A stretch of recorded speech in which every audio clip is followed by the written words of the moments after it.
All right, everybody, welcome to Town Meeting 2025. My name is Joe Demore, your town moderator. Welcome and thank you. I know it's always difficult to make the necessary sacrifices and accommodations to come to an important meeting, so very much appreciated. I'm going to go over just the basic outlines and protocols, if you will, the structure of the meeting. And after I do that, we'll get started. So first of all, just so you know what this basic structure is, I'm going to start off with the Pledge of Allegiance. Then I'm going to talk to you a little bit about a very important event coming up, Veterans Memorial Day event that's coming up. Then we're going to do introductions, everybody at the board. And after that, probably the most important thing we need to do to kick off the meeting formally and legally, and that's to have Beth Cuniff, our town clerk, make a presentation. After Beth is done, then I will go over some basic do's and don'ts, some basic how to participate in the meeting, what a motion is, how to change a motion, and things like that. So before I get started, before the Pledge of Allegiance, I want to just publicly thank Bill Dark. Bill has been a public servant in this town for decades on the Board of Selectmen, currently on the Board of Assessors. He's done this job for a long time, and I've got some very big shoes to fill. So we thank Bill for his service. Why don't we get started with the Pledge of Allegiance?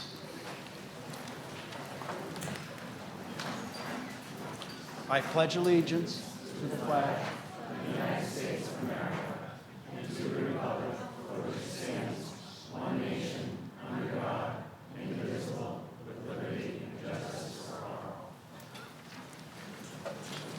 Thank you. I'm going to read a brief letter sent to the Select Board by David Tuttle, the Vice Commander of the American Legion, to the Board of Selectmen, or the Select Board. With your approval, Thursday, May 22nd at 6:30, we will be holding our Memorial Day ceremony. We will meet inside the fire station and provide a fitting observance ceremony for Memorial Day. At that time, we asked to have a representative of the town of Groveland say a few words. Please contact me, and so forth. So May 22nd, please mark your calendars, 6:30 p.m. Let's honor our veterans. So let me get started with some introductions. To my right, Adam Costa, our town clerk. Town council. Our town clerk, Beth Cuniff. And I'll let everybody go down the line here from my left, your right. Introduce yourselves, please. Rebecca Oldham, I'm the town administrator. Kathleen Castronellis, Select Board. Jason Nave, Select Board Member. Ed Watson, Board of Selectmen. Mark Parenteau, Select Board Member. Rebecca Boucher, Select Board Member. Melissa Baker, Chair of the Finance Board. Ruth Rivard, Finance Board. Jim Scanlon, Finance Board. Adam Haywood, Finance Board. Brian Canzaro, Finance Board.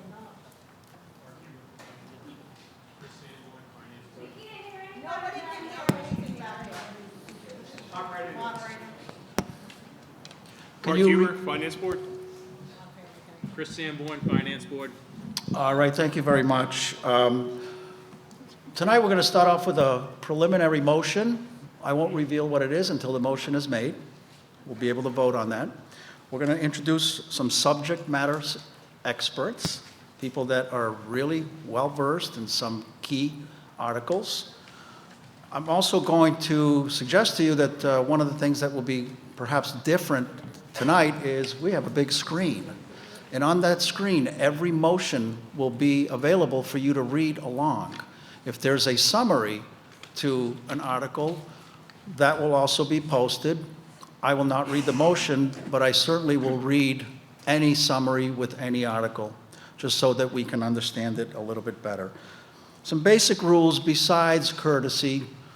I won't lecture about courtesy. We're all well-intentioned people, and we're all passionate about certain issues. But what's important is that I will ask for a motion to be made. The motion will be read. You can read it along on the screen as well. And then I will ask if there's a second, and then we'll move on to discussion, and then we'll move on to voting. If anybody wishes to change a motion that's called an amendment, you actually have to fill out a form. And we've got some folks here to bring this form to you. You have to write it out in detail. You'll have to bring it to me, and I have to read it out.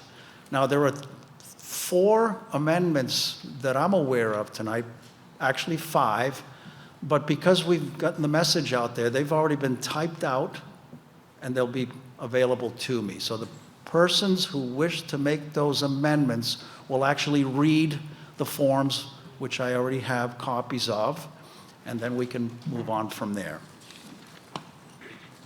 Remember that voting is done by open cry. That means either for or against, yea or nay. If it's close, we're not sure, I'll just simply ask for a hand count. It's old-fashioned. This is a form of voting in government that was invented 350 plus years ago. It's a real privilege for us to be able to retain this form of self-government. So again, thank you for your participation. It's a big, big deal. So we're going to get started. I bring your attention to page 5. Do I have a preliminary motion? Yes, if it please the moderator, I move that the town allow the following non-voters or non-residents to speak on issues at and relating to the affairs of the annual town meeting. Annie Schindler, Darcy Lepore, left from the library, Emily Innes, our consultant, Chief Jeffrey Gillen, Rebecca Oldham, our town administrator, Sam Joslin, our business, our inspector, and Adam Costa, our town council. And I'll second that motion. Anybody second that motion? Yes. I did. Okay. Those in favor, who seconded, please? Me. Oh, Melissa, thank you. Any discussion? All those in favor? Aye. Those against? And the motion passes. The preliminary motions pass. I'm going to move on to Article 2. Article 2 requires a simple majority. Point of sorry? order, Mr. Moderator? Oh, I'm Point of sorry. order? I have another motion? Sorry about that, Kathy, my fault. Okay. Go ahead, Ready? please. Thank My you. apologies. I would move that the town waive the reading of the town meeting warrant articles, which articles are as printed in the annual town meeting warrant. I'll second that. Any discussion? Those in favor, say aye. Aye. Those against? Motion passes. All right. Go ahead, Beth. Sorry, greetings. In the name of the Commonwealth, you are hereby required to notify and warn the inhabitants of said town who are qualified to vote in the annual town meeting to meet at the Dr. Elmer S. Bagnell School, 253 School Street, Groveland, Mass. On Monday, April 28, 2025, at 6:30 p.m., or act upon or take any other actions relative thereto on the following articles. Start with 1. Okay, Article 1. Do I have a motion, please? Yes. I move that the town approve Article 1 as amended, with the position of Housing Authority member being for a term of 5 years and not 3 years. It's just a minor correction to the listing. I'll second that. Motion seconded. Any discussion? All those in favor? Aye. All those against? Okay, motion passes. Thank you. Article 2 was submitted by the Veterans Agent. The Select Board and Finance Board will weigh in on this article. There is a summary. Well, let me start first with a motion. Do I have a motion for Article 2? Point of order, we do the recommendation first. Say it again? Recommendation first? Sure. Okay. Okay. Select Board recommends favorable action. Finance Board? Recommends favorable action. Okay. Remove that the town accept GIC 59, Section 5, Clauses 221, 22I and 22J. Okay. The motion is made. Do I have a second? Second. Is there any discussion? All right, we'll move to a vote. Those in favor? Aye. And those against? Okay, the motion passes. Article 3 was submitted by the Planning Board. Select Board, how do you recommend? We recommend favorable action. Planning Board, how do you recommend? Favorable.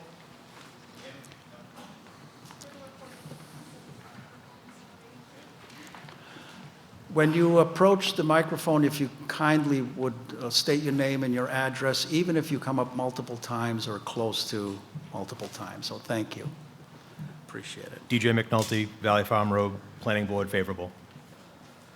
Okay, thank you. I make a motion that the town accept Billis Way as a public way as it has been laid out by the Select Board in the manner depicted on the plan entitled Plan of Land in Groveland, Massachusetts Street Acceptance Plan showing right-of-way of Billis Way dated February 28, 2024 by Millennium Engineering, Inc., and to authorize the Select Board to acquire same by gift, purchase, or taking by eminent domain.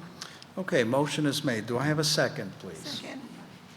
Do I have a second? Second. Second by Melissa. Any discussion? Go ahead, please. Greg LeBrecq, 11 Baldwin Terrace. This is new language for 3 through 7 that I've ever seen before. Usually we accept the street, we just accept the street, and we should. They're taxpayers, they should have their street plowed, their trash pickup.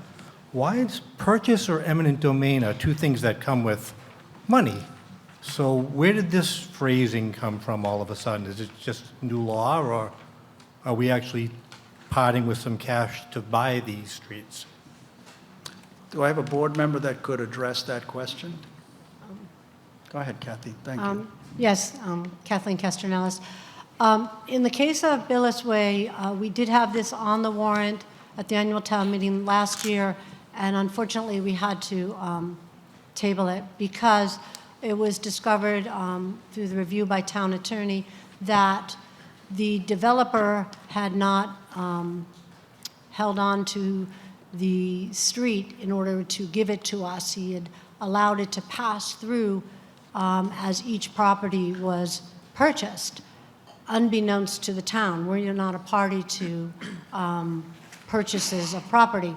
So we asked town council to research and come back to us this past year on what are the options.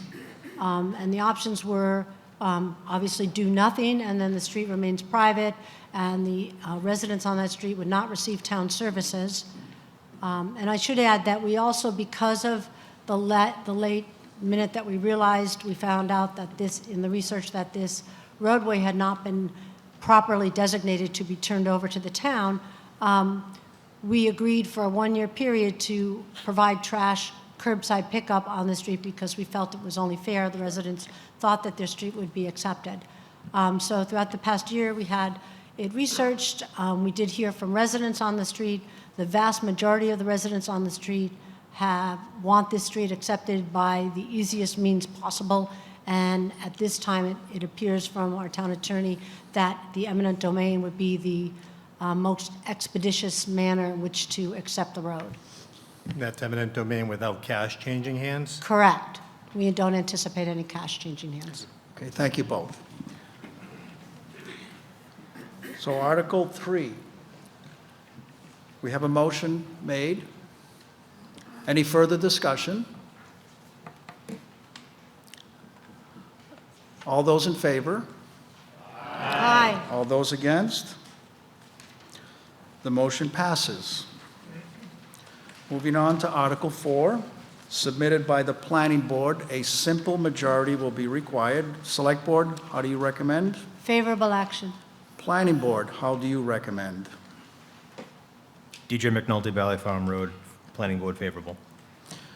May I have a motion, Yes. please, for Article 4? I motion that the town authorize the select board to purchase, accept as a gift, or otherwise acquire a fee interest or lesser interest in the land with any improvements thereon located in the Groveland, Essex County, Massachusetts, being shown on parcel as Parcel A and B on a certain plan titled Billis Way, a subdivision in Groveland, Massachusetts, definitive subdivision plan dated March 17, 2017, prepared by WGH Land Survey and Design and recorded with the Essex County Registry of Deeds as Plan Book 466, page 23. Motion is made. Do I have a second? Second. Any discussion?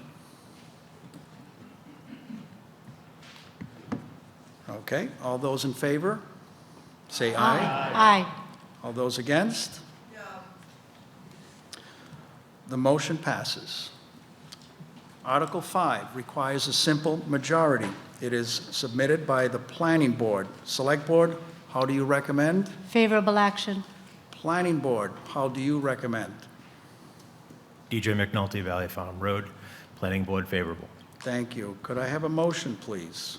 I move that the town authorize the select board to purchase, accept as a gift, or otherwise acquire a fee interest or lesser interest in the drainage easements on Lot 4 and Lot 5 of Billis Way, as shown on a plan entitled Billis Way, a subdivision in Groveland, Massachusetts, definitive subdivision plan dated March 17, 2017, prepared by WGH Land Survey and Design, recorded with the Essex County Registry of Deeds as Plan Book 466, page 23, the acquisition of said land having been determined to be necessary for the health and welfare of the inhabitants of Groveland and to be maintained as drainage easements for the roadway, and enter into all agreements and execute any and all documents or instruments necessary to effectuate the purposes of this article.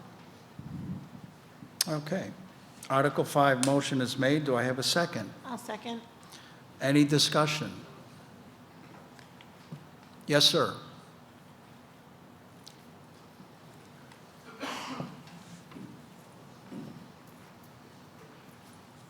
Bob Danforth, 293 Center Street.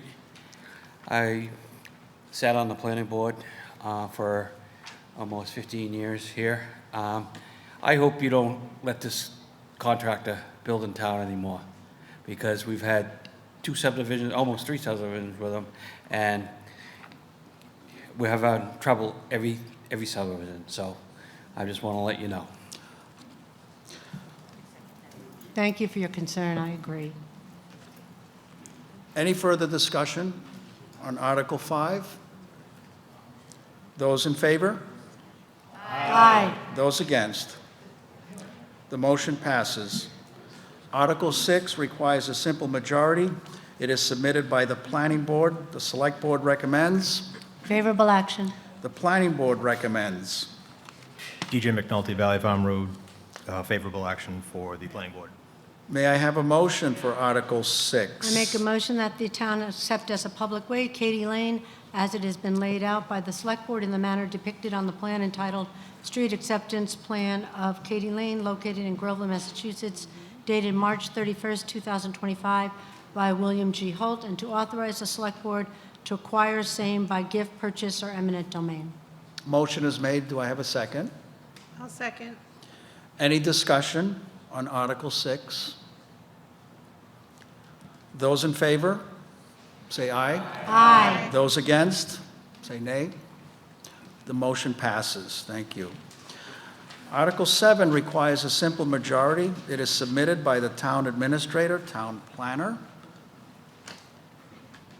Could I have a motion, please?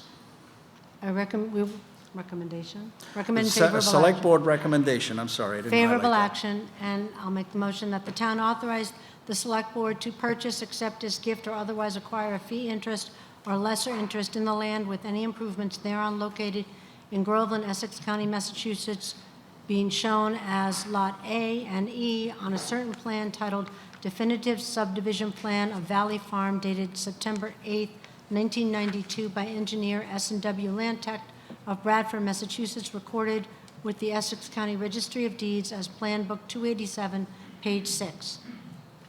Thank you, Kathy. For clarification, the only board weighing in on Article 7 is the Select Board, and they've recommended favorable action, just to be clear. Do I have a second on the motion made? I'll second. Any discussion? All those in favor? Aye. All those against? And the Article 7 motion passes. Article 8 requires a two-thirds majority. All the others have been simple. This is two-thirds. It was submitted by the Select Board. The Select Board recommends. Favorable action. The motion, please. I move that the town authorize the Select Board to convey, upon such terms and conditions as the Select Board may determine, the permanent easement in, on, over, across, under, and along Main Street and the town's property as shown on the Assessor's Map 24, Parcel 041, specifically that area noted, that area noted as easement area consisting of 1,390 square feet plus or minus as shown on a plan entitled Easement Plan drawn by Boston Gas DBA, National Grid, 170 dated Drive, Waltham, Massachusetts, 02451, dated March 20th, 2023, and a copy of which has been placed on file with the town clerk, the disposal of said land having been determined to be necessary for the health and welfare of the inhabitants of Groveland and to be used by Boston Gas Company, DBA, National Grid for the installation and operation of a pressure release valve building, and enter into all agreements and execute any and all documents or instruments necessary to effectuate the purposes of this article. Thank you, Catherine. My favorite part of the warrant is the summaries. This article would allow the town to convey the easement associated with the installation of a gas pipeline and pressure release valve building at the property located along Main Street as shown on the Assessor's Map 24, Parcel 041. Do I have a second on the motion made? I'll second. Any discussion? All those in favor? Aye. All those against? Article 8, motion passes. Article 9 requires a simple majority. It was submitted by the treasurer, collector, and town administrator. How does the Select Board recommend? Favorable action. Could I have a motion, please? I move that the town accept a deed in lieu of foreclosure.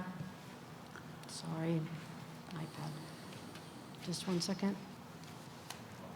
A deed in lieu of foreclosure from Woodland and Curran, Inc., or the then current owners pursuant to Mass General Law, Chapter 60, Section 77C, for the following parcel of land: street address 196 King Street, approximate size 0.689 acres, assessor's map and parcel, map 42, parcel 046, said parcel to be under the care, custody, control, and management of the Select Board for general municipal purposes, and to authorize the Select Board to record the deed, provided the Select Board determines that the deed and the acceptance shall comply with the provisions of Mass General Law, Chapter 60, Section 77C. Thank you for the motion. The summary: this property at 196 King Street is a viable building lot, and the town has the intention of selling the property. Do I have a second? I'll second. Any discussion, please? Go ahead. Hi, Thank Greg you. LeBrecq, 11 Baldwin Terrace. Is this a vacant lot, or is there someone in a house living there?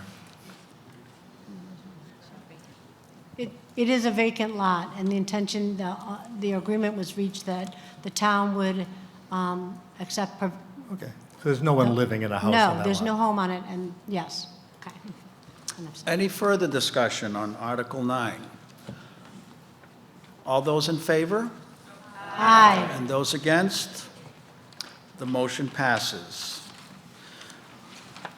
We're now going to the next section, general bylaws. There's quite a few of them. So let me start off with Article 10, which requires a simple majority. The article was submitted by the Council on Aging. The Select Board, how do you, Recommends favorable Recommend. action. Finance Board, how do you recommend?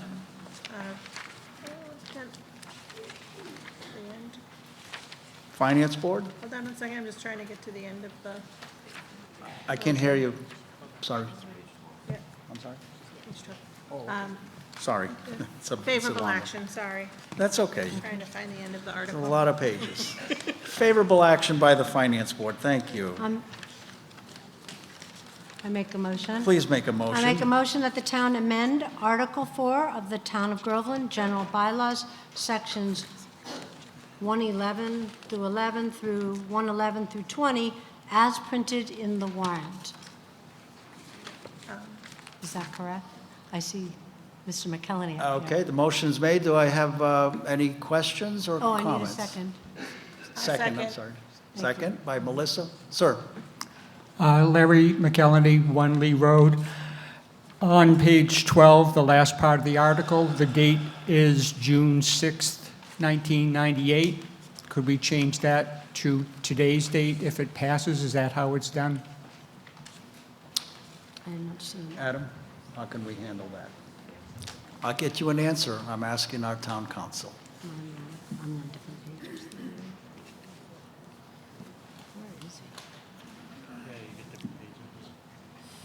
Can you repeat the change that you're recommending? Yes, please? page 12, the Page very 12. end of the article, 111-20, effective date, states the effective date would be June 6th of 1988, which I believe is already passed by.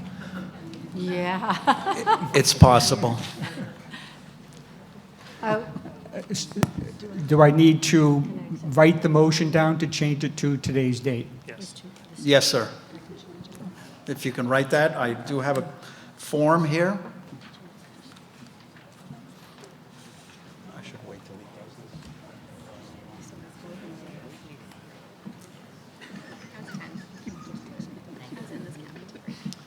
I'm going to bring in typewriters next year. Mr. Moderator, we would accept it as a friendly amendment. It's very logical. Have the correct date. This is a friendly amendment. No one's going to object to the Correct. incorrect date. I hope not, anyways.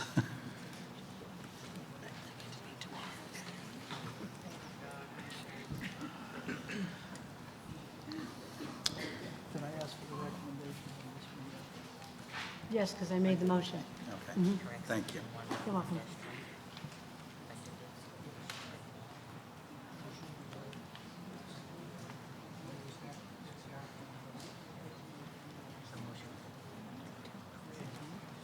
Article number is 10. Article 10. Is the same, motion is also 10.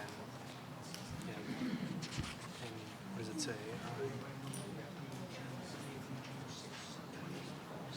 So I would say hereby move that section 111-20.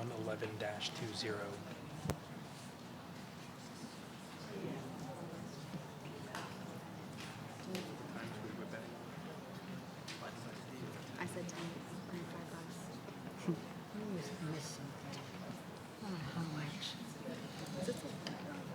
How many times have we read through this?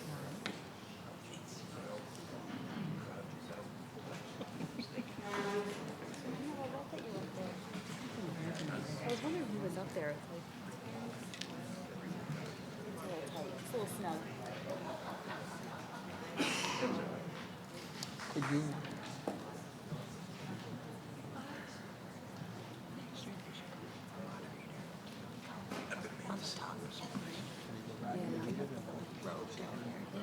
Like actually use this thing?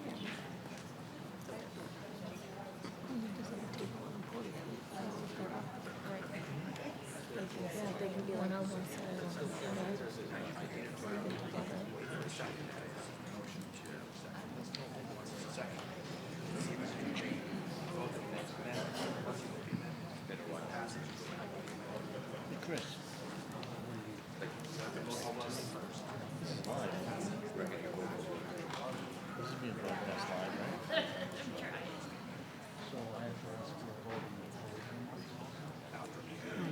Do a shout out to someone. All right, thank you. We have an amended version of the motion 111-20 be amended by substituting the April 28th, 2025 for the incorrect date of June 6th of 1988. Do I have a second on this amended? Second. Okay. Any further discussion? All those in favor? Aye. Okay, now we have to vote the original motion, which has already been made. So do I have a second on the original motion? Mr. Moderator, you already did. Melissa seconded my motion. Okay, very good. Any further discussion on the original motion? All right. All those in favor? Aye. Those against? And the motion passes as amended.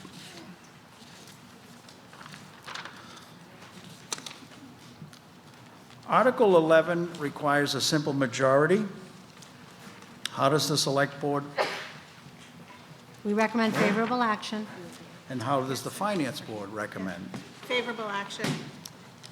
Could I have a motion for I move Article that- 11? I move that the town amend the general bylaws by adding a new Article 7 in Chapter 137 entitled Town Administrator.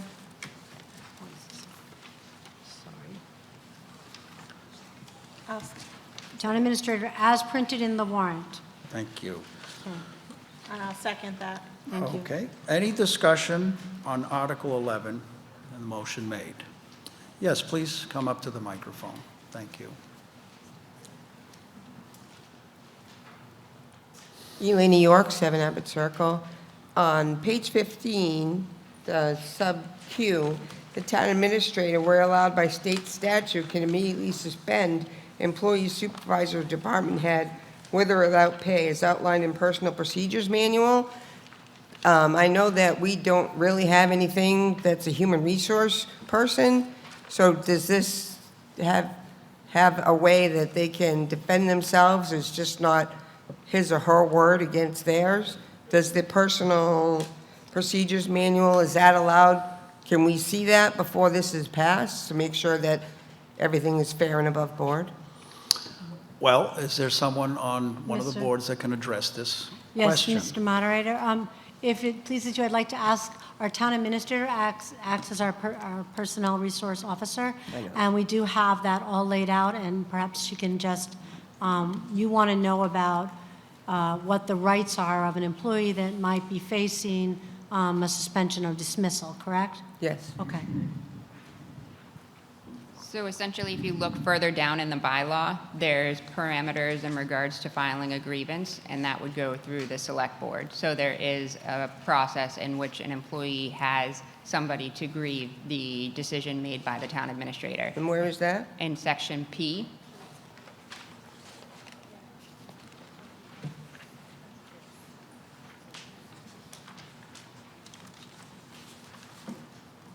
So is this, so I can see the step 2 grievances under the town's personal procedure manual. Then the question I still have is the personal procedures manual, is that something that we can see? Yes, that is something that was adopted by the select board and is on our town website and available in print form at town hall. Okay, thank you. Article 11, motion's been made, it's been seconded. The boards have weighed in. Any further discussion? All those in favor? Aye. All those against? And the motion passes, Article 11. Now, Article 12 will require a simple majority. It was submitted by the Highway Department.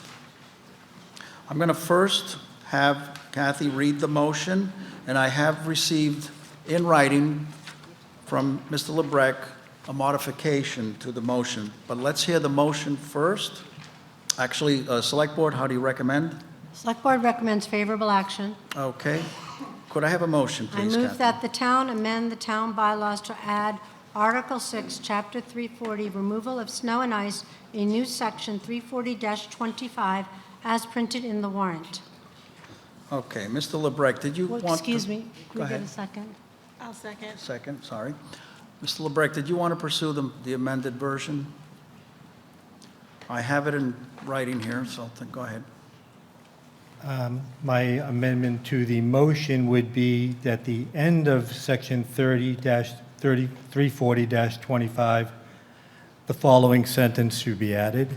Should the sidewalk be adjacent to town-owned or controlled property, the highway department or any other designated town employee shall be responsible for the snow removal.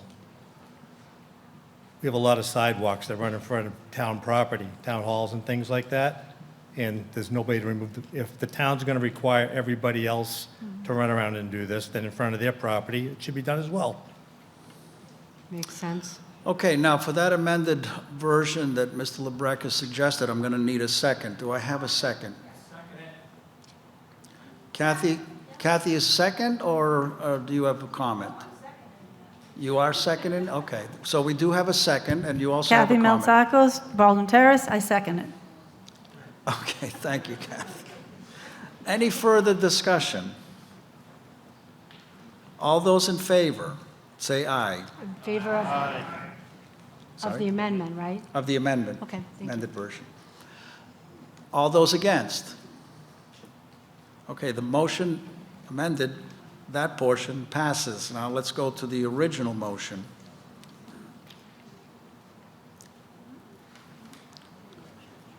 And that would be that the town, go ahead, Kathy. I made the motion and it was seconded. It's It still was on the okay. floor. All right. Sorry, folks. That's okay. It's a complicated procedure, I'm learning. Sorry. All right, so the amended version of, amended motion of Article 12 passes, right? All set. And no, we need to call for a vote on the article, please. Okay. All those in favor? Aye. Hold on, I'm sorry, you have a question or a comment? On, can you go to the microphone, please? Thank you. Does this mean that the town is not doing any sidewalks? Plowing? Can anybody answer that question? If I don't it's- have a sidewalk in front of my house. I'm just curious for those walkers. No, I'm going to defer to our town administrator, but my assumption would be that we'll still clear the major sidewalks. Like first. 113 and 97, those sidewalks? I believe so. Because I know we have equipment for that, so Yes, we do. I Yes. just hate to see equipment not be used. So I was just curious. Yes. No, I agree with you. We do. We have the snow. We'll use our plow as much as possible. But I mean, I don't have a sidewalk in front of my house, but I was just curious for the rest of the town and the walkers. Yes. Thank you for your question. Could I have your name and address, please, Yeah. for the record? We all want to know. Yeah, Bernadine Clifford, 65 Main Street. Thank you, Bernie, appreciate it. All right, all those in favor, say aye. Aye. All those against? All right, the article, the motion as amended passes, Article 12. Article 13 requires a simple majority. It was submitted by the Highway Department. How does the Select Board? We recommend favorable action.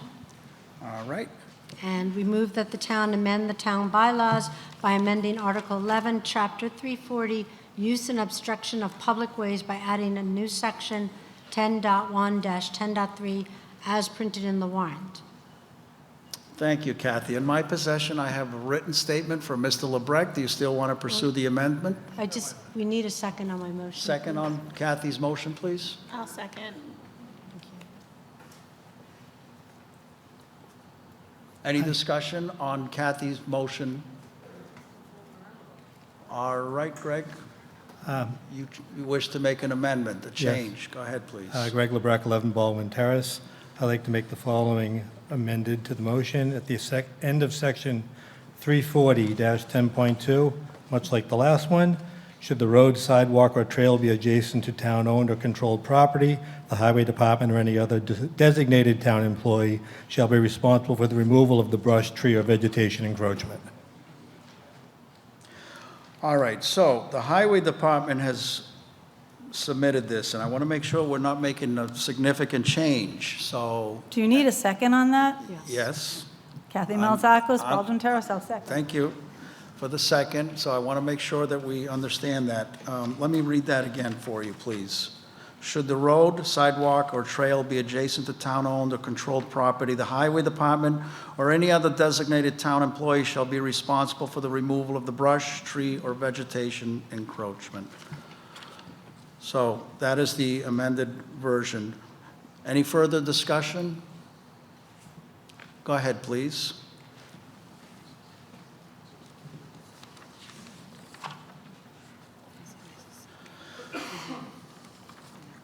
Elaine York, 7 Abbott Circle. So what are we going to do for the people in town, say the seniors or the disabled, who cannot clear this stuff on their own, and the town's going to bill them for something that's not their fault? Appreciate your question. Is there anybody on a board or committee that could address that question? I can just speak from past experience that when we do have a situation where a homeowner is unable for any reason to clear something, that we do utilize both our council on aging volunteers and our highway department as necessary. We don't leave somebody in a lurch. This isn't meant to punish anybody or to create any hardship. It's just meant to keep the sidewalks open and as clear as possible. Well, just because it's meant that way, it doesn't say that, and you can change your mind at any time. Maybe somebody doesn't like this person, and they hold it against them. I mean, it should say that we're not going to punish people who are not able to do this themselves. Thank you. Any further discussion? We need to make 2 votes. One of them is on the amended version presented by Mr. LeBrecq. Any further discussion? All those in favor, say aye. Aye. Those against? Nay. The amended version passes. Now we need the original motion, please. It's on the floor and seconded already, Mr. Moderator. Okay, thank you. All those in favor for the original motion? Aye. All those against? Okay, can we have a count? That was a little close. We're going to get a hand count. Point of order, Mr. Moderator. Go Could ahead. you just ask for the vote one more time? There may have been some confusion because we had the amendment vote. and I think then- that's a great idea. Thank you. Just On that motion, all those for the motion? Aye. All those against?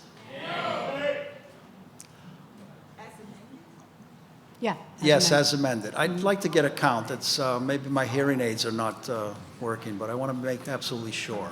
Please. Thank you. You have to ask people to raise their hands that are for the motion. All right, those in favor, please raise your hand and keep them up until you are asked to reduce them. It's a majority. You have a majority.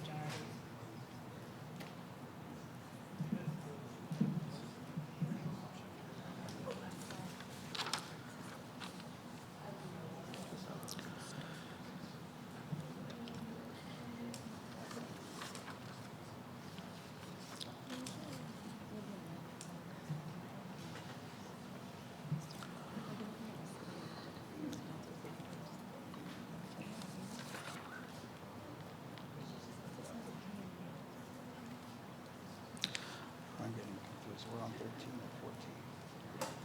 13, okay. Can we put our hands down? Okay, thank you. Okay. Oh. Let me know what the numbers are. 44? 44? Okay, those against, please, raise your hand.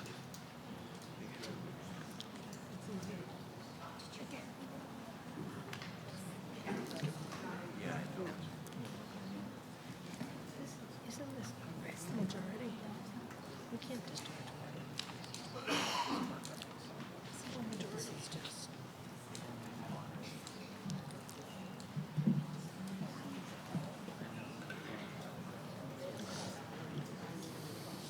It's the same number. It's just an update.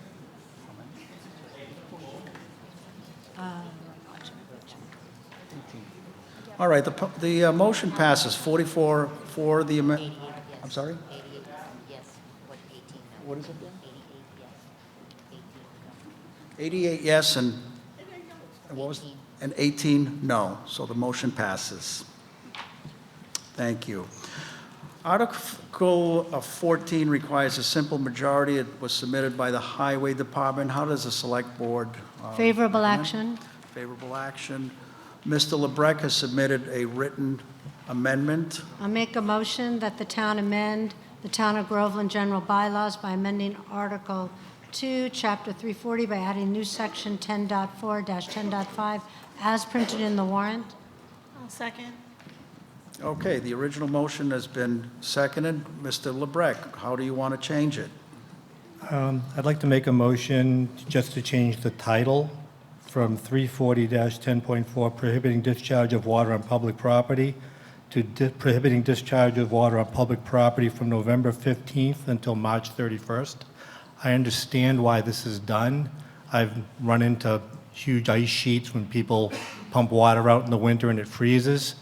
But occasionally during the summer, you'll get a thunderstorm, a basement will flood, or your pool will overflow and you have to get that water out of there.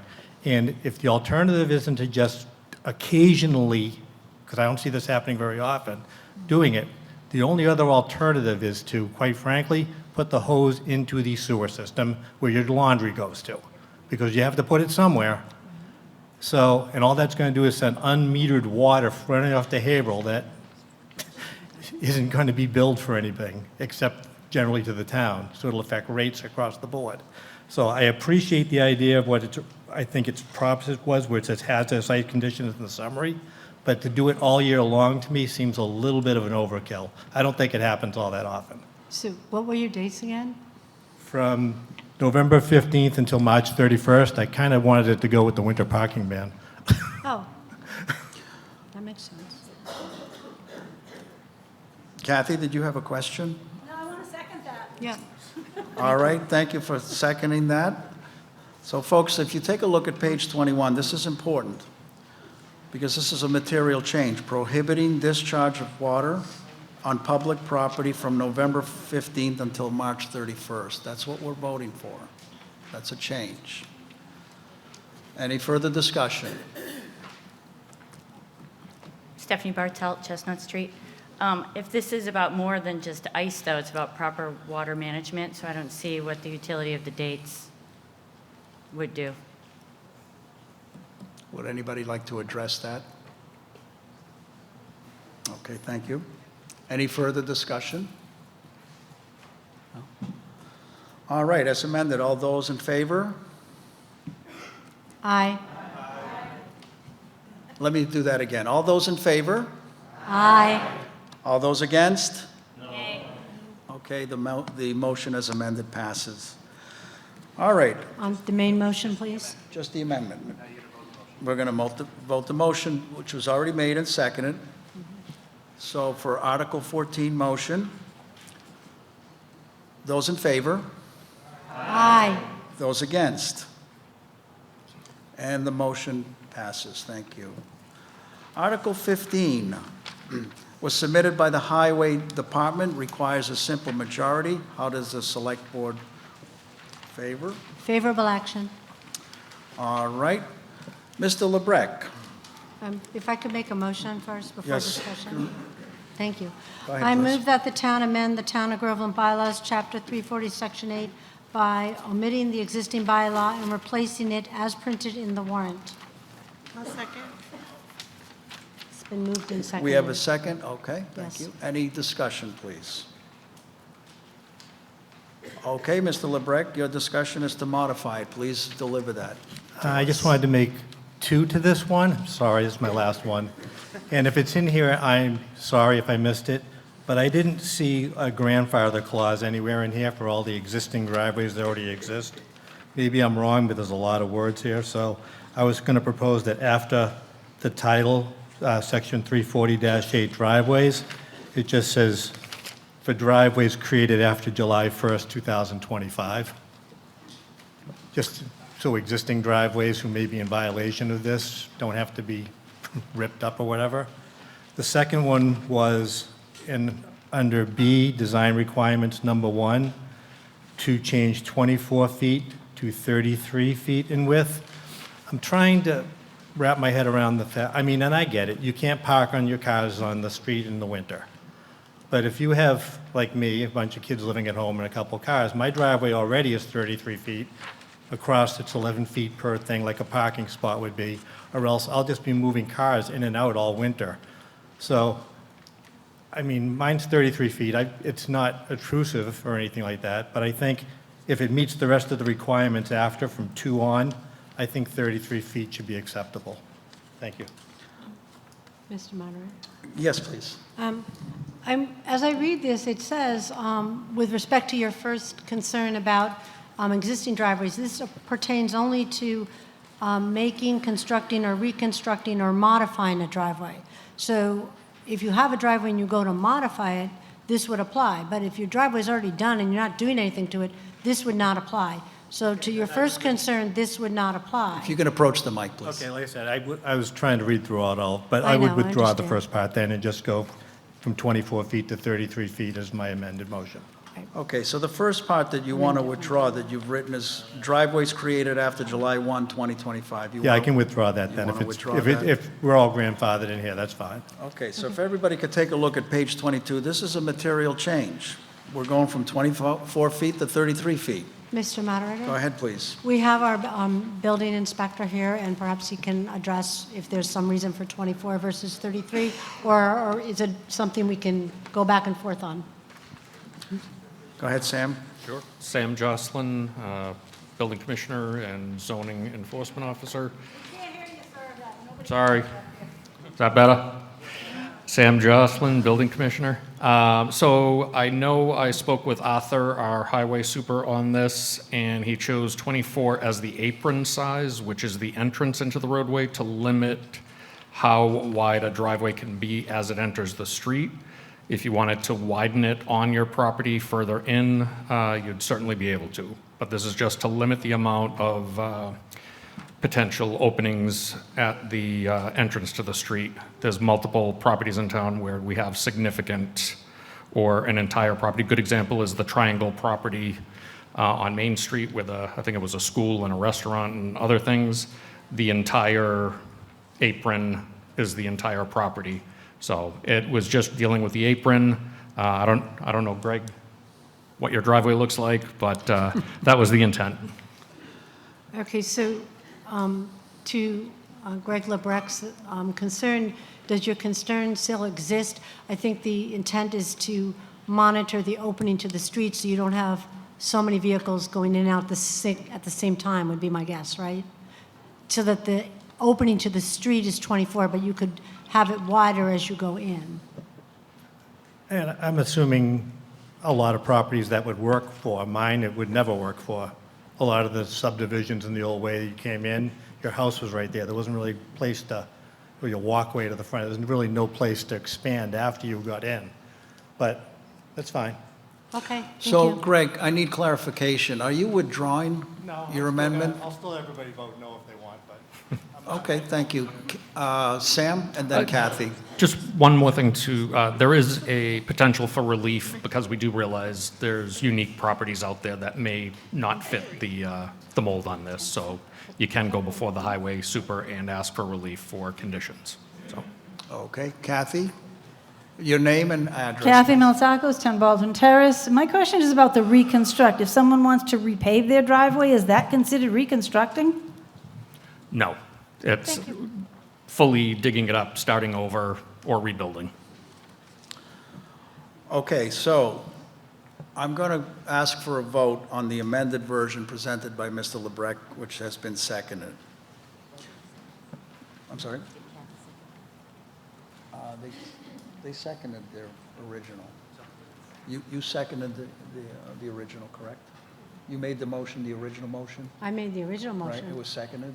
It was seconded by Melissa. Okay, great, thank you. So now the amended, do we have a second on the amended version from, second, we do. Who is that, please? Is that Kathy? Okay. Thank you. All right, let's move to a vote. All those for the amended motion, say aye. All those against? The amendment. The amended. Just the 33 Just the feet. amendment. So let's do that again. I want to be very clear.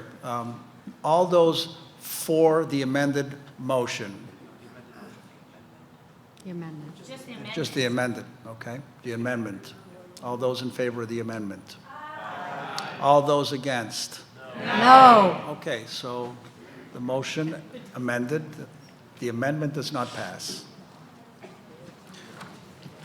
Call for a vote on the motion, please. Yes, on the original motion, all those in favor?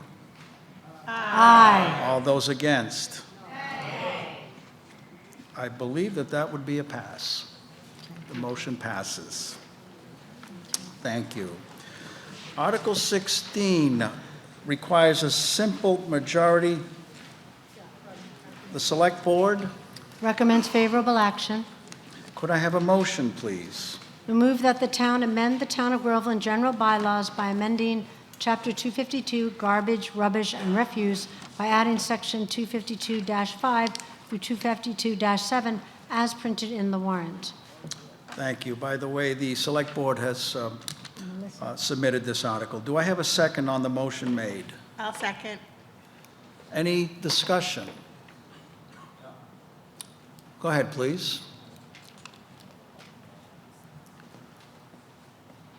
I'm Shay Smith, 368 Main Street. So I co-own a four-family, and I don't really see a point of it. I've lived there for 25 years, and there's been no issue. So hopefully we can vote no on this, I guess. That's my input. All right, with the motion made, any further discussion? Yes, please. Your name and address. So Jody Smith, 368 Main Street. So we've lived there, like you said, for 30 years now, and we've always basically lived as a four-family, but we lived as a single family. So we've always done the trash in regards to, we did the one bucket, one recycling. We never went anything past that, so I just feel that it's not fair that we're going to get penalized in regards to, because we have the four family. And I feel that if record shows that maybe there's only four families that is over that four family threshold in the town of Groveland. So, and we live on Main Street, we're right on the river, and I'm not going to get a dumpster. I refuse to put a dumpster in front of my house. I'm like, that's ridiculous. Or the other thing is that tax-paying money that I'm paying to the town, like, am I going to get money to pay for my trash? So, thank you. Thank you. Any further discussion? Or any comments from any board members? All right. Sir? Go ahead. Patrick Molina, 7 Savory. It just seems unfair. If we're trying to encourage multifamilies, we shouldn't punish them at the same time by not taking their trash. It seems really, it seems to conflict with the principles of the town. That's all. Any further discussion? Yes. Go ahead, please. And just to say, I've been working with a committee of residents on the trash and recycling issue, and there's a lot to it. And over the years, multiple family housing has had to take care of their own trash disposal. During the course now of trying to identify all the single and duplexes and three-family households, we're now finding that it's possible that there were four-family condominiums or apartments that were getting town residential trash pickup. There's a point at which the town has to make a decision as regards to residential. What is a residential home versus a multifamily, apartment building, condo complex? The goal of our next trash and recycling contract is, one, to get the best possible price we can, so take more of the price off of the tax rate. And for those that live in private condominium associations that are already taking care of their trash through their condominium fees, the goal would be to start to move some of the cost of trash disposal onto pay-as-you-use type of fairness, instead of making folks that are already paying for private trash disposal fund it. In part of our research, we have found that most small towns of our size do not put into their tax rate to pick up curbside trash from everybody, because of the complexity and the cost and the difficulty in trying to budget for tonnage in an ever-changing environment. So it's not trying to be unfair, but it's trying to identify a cost, trying to identify who we can provide for through the tax rate and how we can move part of this cost onto individuals in more of a pay-as-you-throw type of program. So towns like Merrimack and Georgetown do not fully fund the trash disposal in the tax rate and never have. Groveland started years ago with that, and it's caused a lot of difficulty. We've had multiple overrides pass and fail for trash disposal, and when they fail, we still have to pick up the trash, so we have to cut other budgets. So it's a difficult item for a small town like ours to keep within its town budget. And again, we had to look towards definitions of what would constitute an apartment or multiple more than 2 or 3 households. So that's what this is about. This is our first try at it. It's not meant to be unfair. It's meant to try to be fair. Sir, could you restate your name and address, please? Shay Smith, 368 Main Street. Go ahead, please. We produce like the same amount of trash as like a single-family home, so I don't see what the point is. I could see if we produced more trash, but what you're stating is that we're producing more trash, and I don't know, we're doing the 2 buckets, the 2 recycling and 1 trash, so I don't understand why we're gonna have to pay extra or pay our own fees, basically.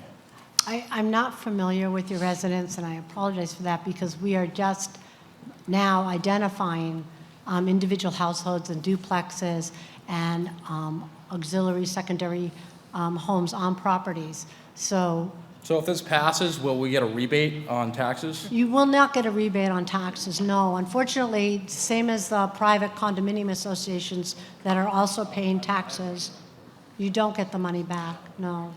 Sir, your name and Hi, address. Steve Hamill, 127 Main Street. Thanks. I think the spirit of this excluding commercial and large condominiums makes sense. Like a nerd, I just pulled up the trash contract, and it defines the residential service as 4 or fewer, not under 4. So I Okay. wonder if that's a point where it can be a tipping point. That's a good To point. accept 4 units, but not more than 4 units, because that's consistent with what's in the trash contract, if I'm reading it correctly. That sounds very reasonable. Again, I apologize because we're still catching up to speed on everything All right. with this contract. I So mean, if I you'd can- like to make an amendment to that, Yeah, that I think I would live in be a single well family, but I'm received. happy. I think that might be So, good. It 4 or matches the fewer. spirit of what we're trying to do. It's not large condominium complexes, but it kind of gets that in place. Okay, if you could come up, please, I appreciate your research and your help on this. Kathy Maltzakos, I'd like to motion to table this until everybody can get their facts straight. Do I have a second on tabling the motion? There is a second on tabling the motion. All those in favor? Aye. All those against? No. All right. Not tabled. Who's, what? Who seconded the table? Who seconded the table? Greg LeBrecq. We should always have a microphone back there. It failed. So bear with me, folks. We have an amendment that has to be written out.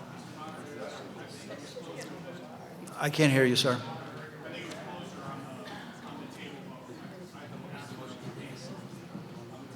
Okay, so we have a question as to whether the vote passed or not, so I'm going to ask for a hand count.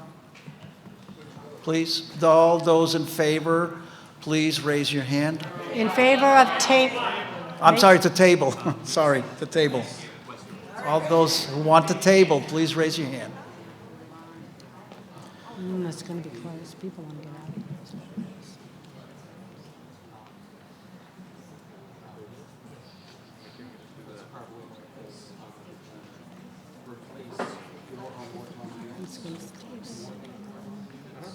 I think they're going to table it. If you write it out, make sure I can read it really quick. And bring it in with that.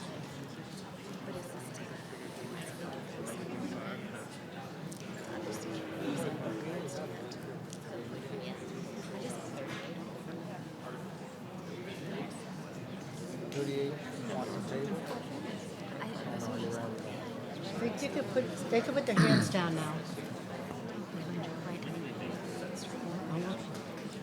I think they won't, they're going to table. I don't think this time they do.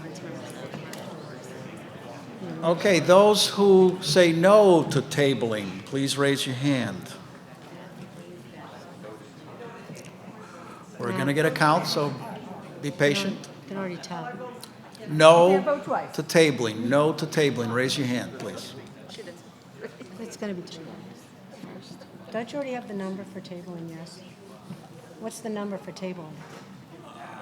We know how many people are in the room. She's still counting. 57. We didn't table. Oh, well.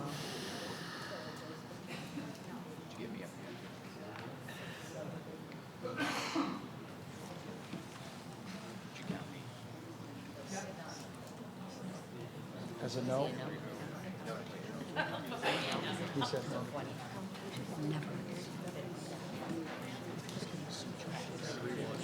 Okay, so those who wish to table were 57, and those who did not wish to table is 49. So it's tabled. Let's move on. I'm going to check that one more time. It's tabled. There's no further discussion. 57 yes and 49 no to tabling. Mr. Moderator, point of information. It takes a 2/3 majority to table a motion. Thank you, Mike. Not the- Useful tidbit of information. Let me clarify that with town council.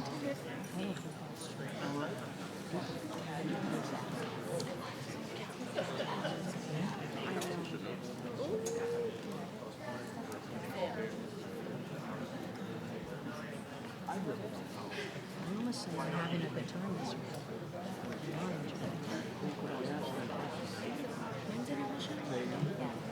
It's going to be hot. So I think the question is the intention to take more action? Because if you lay something on the table, you can take it up later in the same meeting. That's a simple majority. The intention is to take more action based on this type of thing. So, Kathy? Whoever made the motion. Who made the motion to table? Okay, Kathy, you made the motion. Oh, Kathy Melsakos, I'm sorry. You made the motion to table. Okay, Is your, go ahead.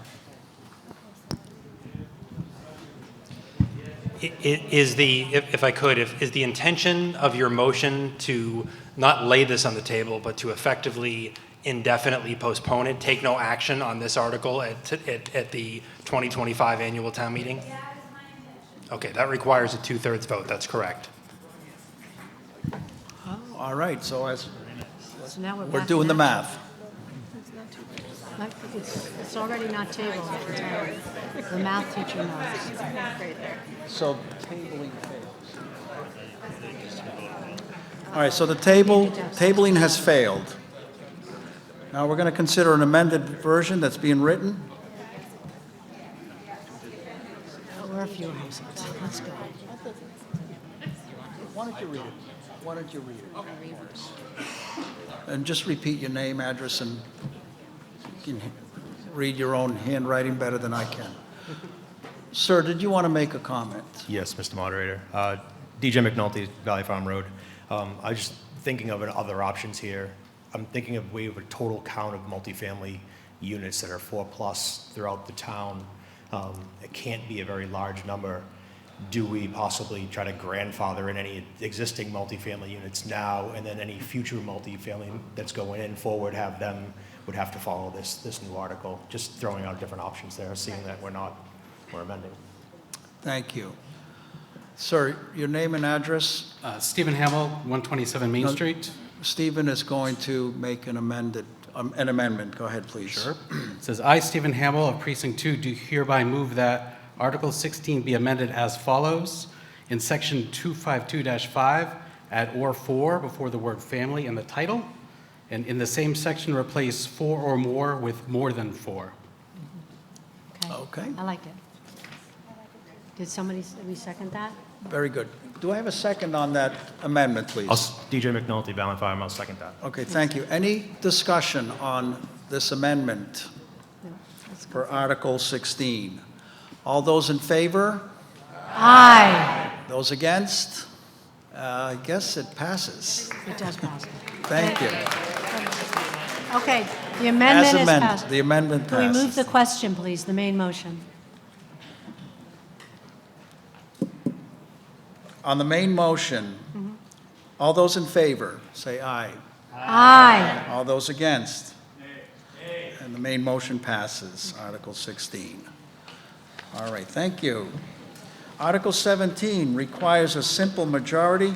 It was submitted by the Community Preservation Committee, the Select Board. Favorable action.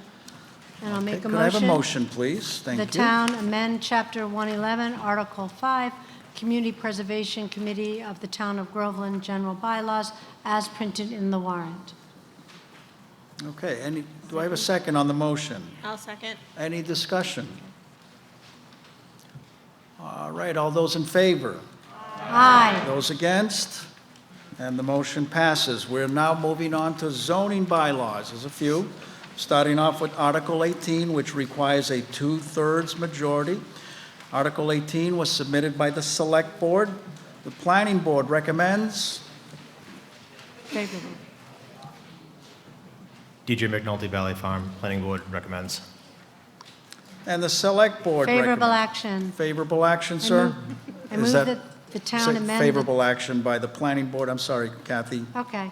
I'll move that the town amend the town zoning bylaw as follows: substitute select board in place of A, Board of Selectmen, and any variants such as BOS, Board of Selectmen, and 1B for selectmen in context in which the term refers to the select board as a whole acting as a board.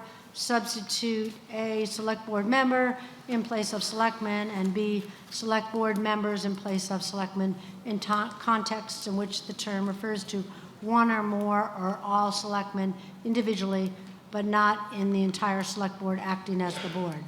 Thank you, Kathy. Article 18, motion made. Do I have a second? Do I have a second? Second. Thank you. Any further discussion or any discussion? No? Okay. All those in favor? Say aye. Those against?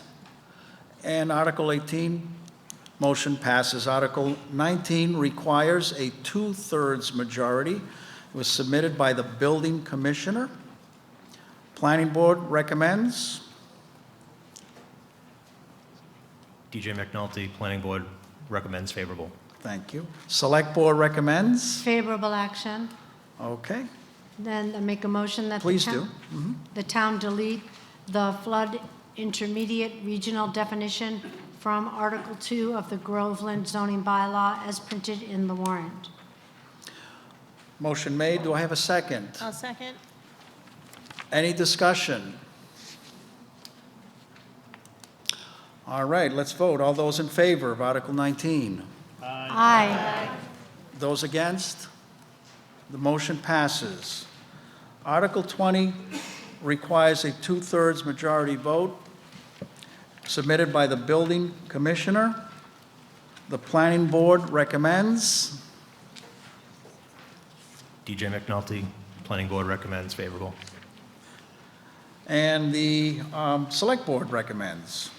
Recommends favorable action. I have a modified motion Modified motion, go ahead, Kathy. that the town amend the zoning bylaws, section 50.6.1, regarding the floodplain overlay district as printed in the warrant, but without striking subsection K parentheses 1. Okay, we have a modified motion. Do I have any discussion?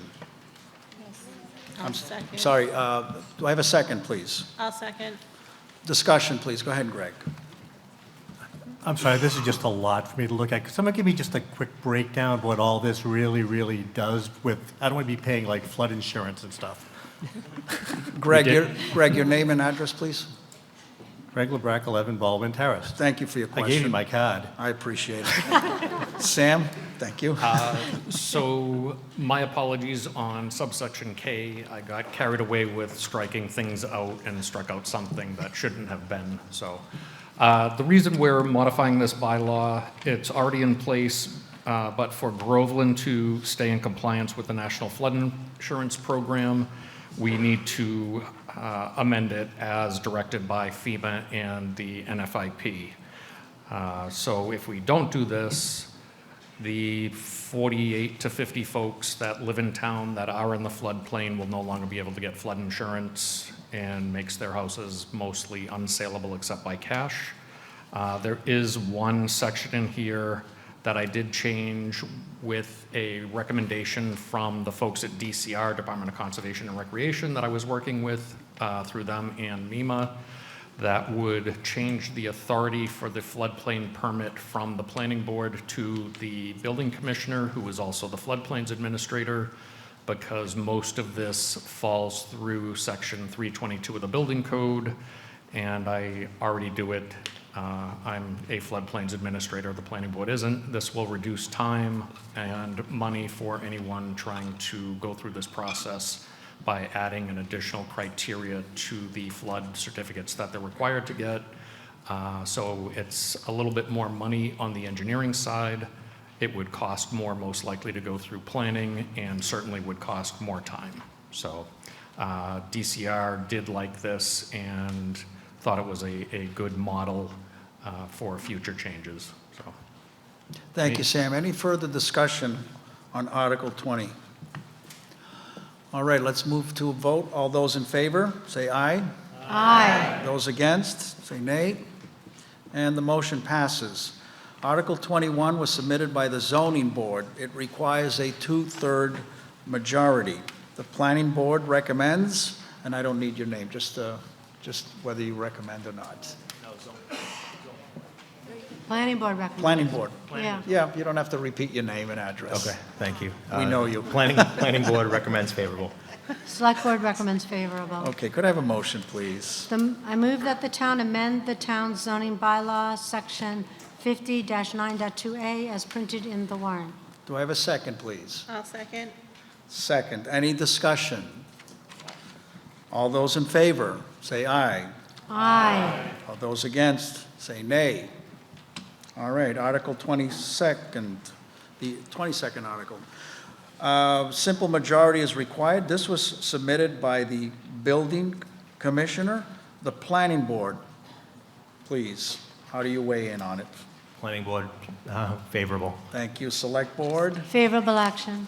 Okay, could I have a motion, please? I move that the town delete and replace the dwelling single-family definition from Article 2 of the Groveland zoning bylaw as printed in the warrant. I'll second. Second. Do I have a discussion? Question, anybody, on Article 22? Or comment? All right, let's move to a vote. All those in favor, say aye.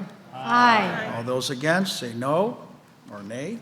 And the motion passes. Article 23 requires a simple majority. It was submitted by the building inspector.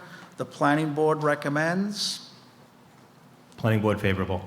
Select board recommends. Favorable action. Kathy, could we have the motion, please? Yes, I move that the town amend its zoning bylaw to delete and replace section 50-7.1 accessory apartments with section 50-7.1 accessory dwelling units, ADU, as printed in the warrant.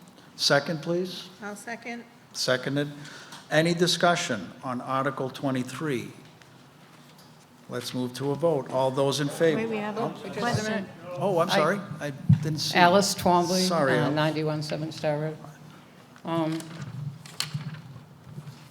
I would like us to consider, I would like to offer an amendment. Sure. A motion to amend. There You is. have it in written form, I correct? have it in written form, and I have submitted it to the town clerk. It's in the book. Would you mind reading Is it to us? Yep. Let's see. I, Alice Twombly of Precinct 2, do hereby move that I'd like to amend this to, by special permit, allow a second ADU limited to one bedroom on single-family residential lots 2 acres or larger in size.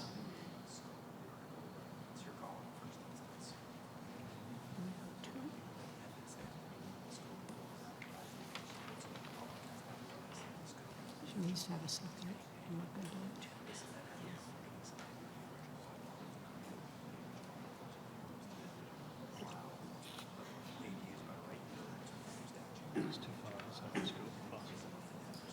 I think it is. Short people.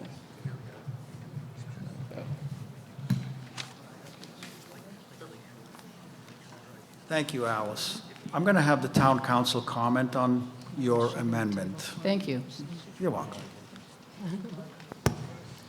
Thank you, Mr. Moderator. So as I had just said to you, I had an opportunity to review the proposed amendment prior to town meeting because it was submitted a bit earlier today, and I just expressed a concern, which I had also discussed with the selectmen as well, the select board, which is that while this amendment is certainly something that can be done within the context of a zoning bylaw, and specifically a zoning bylaw that addresses ADUs, my concern is that this is, in my opinion, beyond the scope of what was advertised, both for the planning board public hearing and then ultimately in the annual town meeting warrant.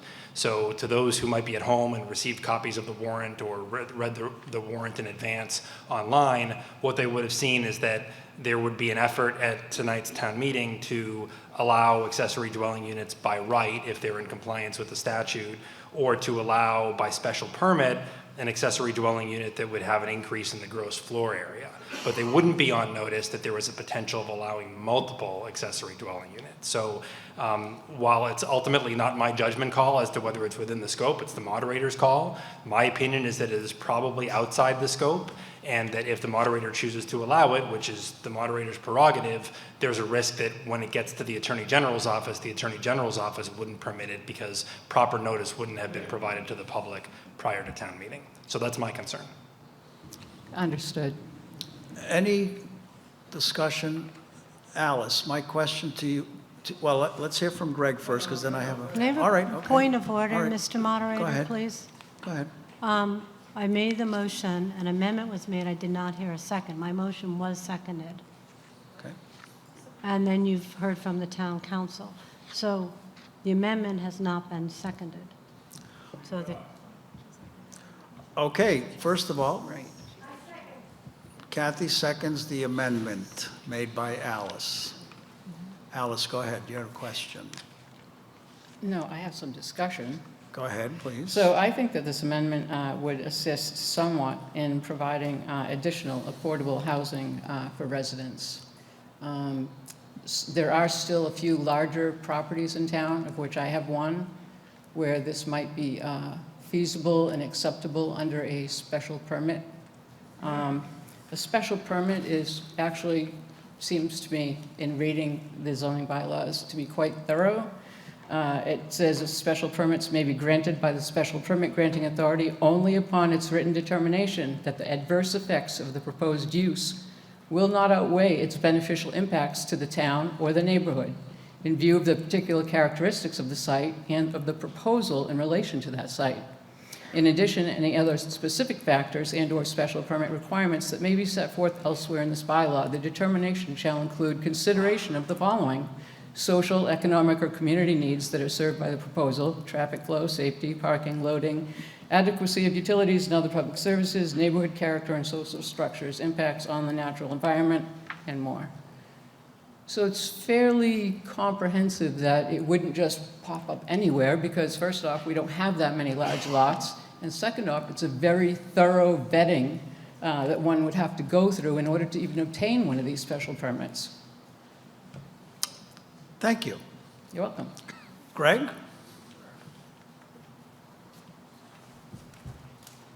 And I know we have to do this because the state did it. Thank you for coming in time, Bruce. You're about to hear this. This is, after 40B, there's this, and there's the MBTA Communities Act later on. This is the third assault by the Commonwealth of Massachusetts on Northern Essex County's way of life. And make no bones about it, these things are created because the inner cities want to push their problems as far out here as they humanly possibly can. That's all they're doing. They're not providing any relief for us. When we get more children in school, we get $60 a kid, we get no additional funding. When all these other traffic comes in, we get no additional Chapter 90. We get no additional anything except a whole bunch more residents and under Prop 2.5, no way, much like trash and other things, to continue to support this level of growth. I mean, I know we have to do this, and I know we have to do the other one, where they'll withhold our grants, as much like Trump does to a college, do what we sue, I'll pull your money. But they really, really should be ashamed of themselves the way they're doing this. Thank you, Greg. Any other? Mr. Moderator? Go ahead, Alice. Thank you. I'll get I to you, would Kathy. just like to point out that the state did create this Affordable Housing Act, hoping to allow older people and residents of the town to remain in town. I happen to be one of those people when I retire, I'm not going to be able to afford to remain in town. I own too much property here. I don't want to subdivide it. I would like it to stay intact and large and not have a developer come in and put in 6, McMansions. And the only way I can do that is if I have my family live with me. And as a matter of fact, none of my children have been able to remain in town because of this. I'm land poor. What can I say? Thank you. Kathy, you had a question? As I just wanted to clarify the situation. Yes, we do need to comply with the state mandate to allow the one accessory dwelling unit. That's a significant change for our small town. Okay, we're comprised of small neighborhoods with families, and everybody knows everybody. They look out for each other, and that's like one of the, I think to me, one of the strongest characteristics that Groveland has is that we are a small town. Small neighborhoods, family neighborhoods. We are complying with the law of the state with the one ADU. I don't think we need to go beyond that at this point. We are already going to be having an affordable housing apartment complex. I believe it's like 200 units that will be coming online. So that's going to be another huge shock to our small town services. So I think we need to proceed cautiously here. I understand rising costs and all of that, but we're doing everything we can from the town management side of things to keep the budget balanced, to keep overrides away as much as possible, to keep the taxes reasonable, opening up the floodgate for a lot of additional units on individual properties, I think will create more problems for the town that we're not staffed or prepared to handle. Okay, we already have to accept this one mandated by the state, and I think we should do that. That's why we said favorable. If we had a choice, it may not have been favorable. So I would like the amendment to not be voted through, would be my request from the town meeting at this time. Thank you. Any other discussion? So I actually have a choice because the town council has provided us with caution to proceed here, and Kathy has done that as well. However, my default is to honor the citizen that presented the amendment, and so I'm going to allow it. We have a second on the amendment, is that correct? Kathy Castronellis? No. Melsakos, I'm sorry. I'm Kathy Castronellis. Well, both of them are friends. I get mixed up a little bit. All right, any further discussion? It's an important one. If not, let's move to a vote on the amendment. All those in favor? Would you please clarify what the amendment is one more time so people are very clear on what a yes vote is doing? Thank you, Kathy. That's a good idea. What will a yes vote pass? Yep. Not you, Mr. Moderator. Oh, do you have it there? All right. So 50-7.1, accessory dwelling units. A, shall be permitted and constructed. So that's not the amendment, sir. Just what's underlined. Go down to point 2. Shouldn't I read the whole? No, because all you're voting is the Okay, that's fine. So what we're voting is number 2. Yep. Okay, number 2, by special permit, allow a second ADU, accessory dwelling unit, limited to 1 bedroom on single-family residential lots, 2 acres or larger in size. Is that correct, Alice? Yes. That's correct. All right. On that amendment, all those in favor, say aye. Aye. All those against, say nay. Nay. I think I would like to get a count on that, please. Thank you.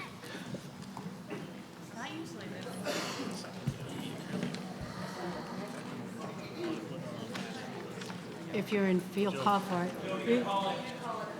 You have to tell people who to put their hands up. All right, those in favor of the amendment, raise your hands. And we'll get a count. Thanks, Peter. Is it a single sure. majority? The amendments make it hard. I'm learning.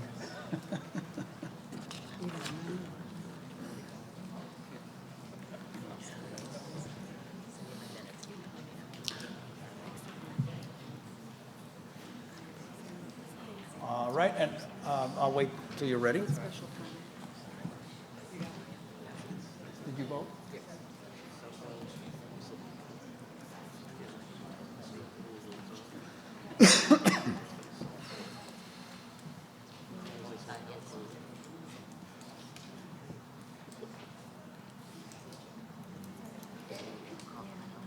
All right, all those not in favor of the amendment, please raise your hand.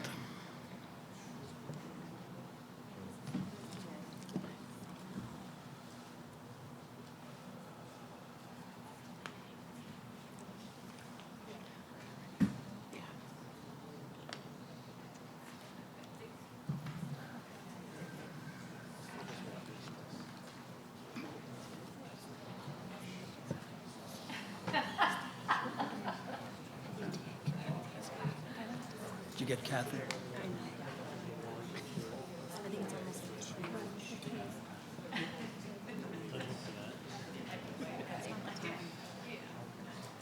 Say 45 yes, 77 no. Fail. 45 cents. So we have 45 in favor of the amendment and 77 not in favor of the amendment, so the amendment fails. Move the question. On the motion for Article 23, all those in favor, say aye. Aye. All those against, say nay. Okay, the motion, Article 23, as written, passes. Thank you. Article 24 requires a two-thirds majority vote. It's several pages, folks. Submitted by the building commissioner. The planning board recommends. Favorable action, planning board. Select board recommends. Favorable action. Any discussion? I make a motion, and I believe there's a presentation. Oh, next one? The motion, Oh, sorry. please. Wait. I went too far. Sorry about that. So I'm going to ask Sam, I'm going to ask you to come up. Sorry, I lost my place. I thought we were on the next one. Oh, thank you. Many I move that pages the town amend There it is. the zoning bylaw, section 50.7 regarding battery energy storage systems, BESS, as printed in the warrant. I'll second. Second, on Article 24, Sam, could you give us a little bit of a background here with battery storage? Yeah, sorry it's so long. It's a long one. There's not a lot of content to it. We approved this the last Springtown meeting. Some of the changes in here are just correcting some errors or some sloppy language. The only thing we did for a change was there was a section that limited different batteries to different thresholds, which when NFPA 855, which regulates battery storage, changes, it would no longer match, and we didn't want to have to keep addressing that. So we just increased that capacity for residential batteries to 100,000, and anything under that 100,000 kilowatts, or not 100,000, 100 kilowatts would not apply to like a single family for this bylaw. These are massive systems that would power the town. It's not something you'd have in your house. So we just wanted to make sure the smaller systems weren't running afoul of NFPA 855. So really pretty boring. If you want me to go on, I will. But What is the authority that directs these rules? So we are the authority that put this in place. We meaning the town? We meaning the town. Okay. Under 40A, it falls under 48.3 are, provisions with utilities that would allow this as of right. The reason we put this in, we wanted to make sure we had some controls in place if this did come to town. Because we were actually having our electric light department look into this, which is what spurred us on with this. They have decided not to go forward currently. That's a good joke there, currently, but.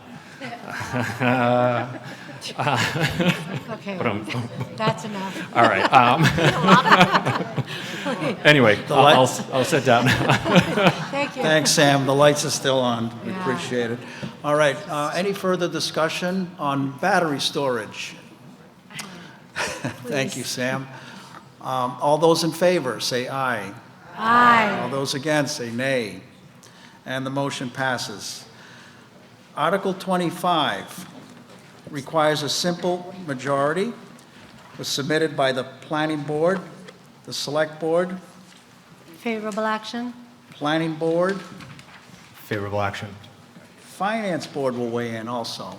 Favorable action. Thank you. Could I have a motion, please? I move that the town amend the Groveland zoning bylaws to create the multifamily overlay district, MFOD, by adding a new section 50-6.4 to be numbered accordingly, modify the following relevant sections of the bylaw to incorporate the new district, section 50-3.1.b and section 50-3.3.g, as printed in the warrant, and amend the zoning map to include the new MFOD boundary as shown in the map attached to the warrant.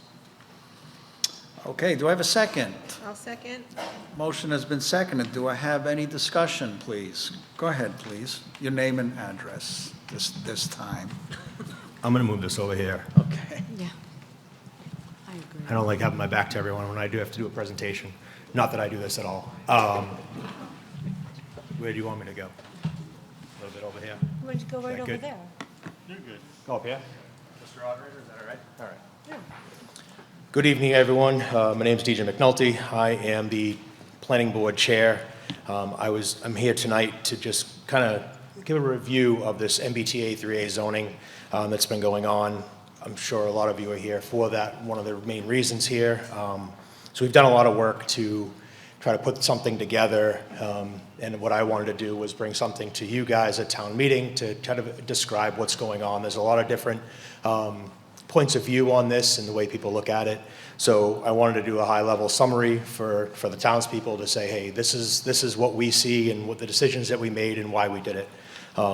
So we did have a consultant that had done a lot of work on this to put different districts into an overlay and try to figure out what would be best for our community. So with their help, and we appreciate what they did, this is the MBTA 3A zoning, what it is, and as you guys can see here, it's also in the booklet as well. If you can't read the screen, it's in the booklet with the article presentation. If you want to turn off the lights at the front, that would help probably. And I'll try to be brief. I really want to do this high level and just kind of give everyone, I'm kind of a numbers guy, so I wanted to make sure that that's what we had. So we ultimately had picked the Salem Street District. What I wanted to tell you, this is a requirement by the MBTA, the state. I think I'm probably in the majority here, that comment was made earlier. I agree wholeheartedly that it is very disrespectful of the state to come in and tell us what we're going to do. I disagree with it personally, and I know that's kind of probably a majority as well. This has come down. It's something that we don't have any leg to stand on here. There have been other towns that have gone forward and tried to sue the state, and they have lost, so I have some of the info in here. But the 3A zoning, it has passed. It passed back in 2021. It's a requirement for all the 177 designated MBTA communities, and we are an abutting community. You can see, you guys can read the four reasons why they want to do this, the overview, the purpose behind the law, right? So that's why we're here. We have selected the Salem Street District. The Salem Street District Currently, the allotment, it's an R2 zoning. It was a 30,000 square foot lot. This would drop it down to 10,000 square feet, and the multifamily units, they're not allowed. Now, with this overlay, it would be allowed if someone chose to build on their lot a three-family, they would be allowed to do so. So, and you can go to the next one. The existing housing types are single-family right now and two-family. If someone wanted to, I think all parcels are full. There might be one parcel that does not have a unit on it built, but, so I was just saying that just validating the units, that all of the parcels have homes on them. So there is, Andy, can you go back to the last one? So the green that's up there, as you can see, that's excluded land. So some of those larger parcels, that land is unbuildable. So that's why we had to do the 10 acres. So you can see there that if someone wanted to put a large building on that lot, they can't build in that excluded land. So that's one of the other factors why we in fact picked this district, so that we don't want a 192 unit building, really anywhere in a residential area. So that was one of the purposes behind it. All right, moving on. We have the suitable housing. So these are the options that would be ultimately for this district. Not saying that any of these people have to do this at all. There are currently homes that are already occupied. So this is just an overlay to any houses that are, any parcels within the district. They now would have the option to do that if they chose to. No one has to do anything. It's up to them now. It would be an option, and that meets the MBTA regulation. So, next slide, Annie. So, like I said, I'm the numbers guy. One of the main points to picking a district for myself was there are 16 parcels in this district.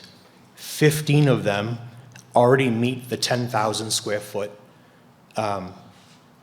zoning regulations. So currently they're allowed to be at 30,000, but they don't even meet that. So 15 out of the 16 of these parcels already meet that requirement. So there's no changes there.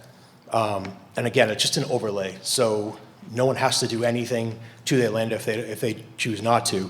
But the reason why we picked this district was 94% of the parcels that are in the district already meet the new zoning.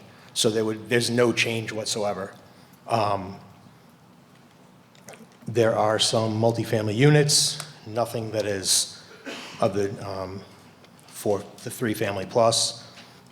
The multifamily, the next slide, Annie, is just the middle piece there, the missing middle housing.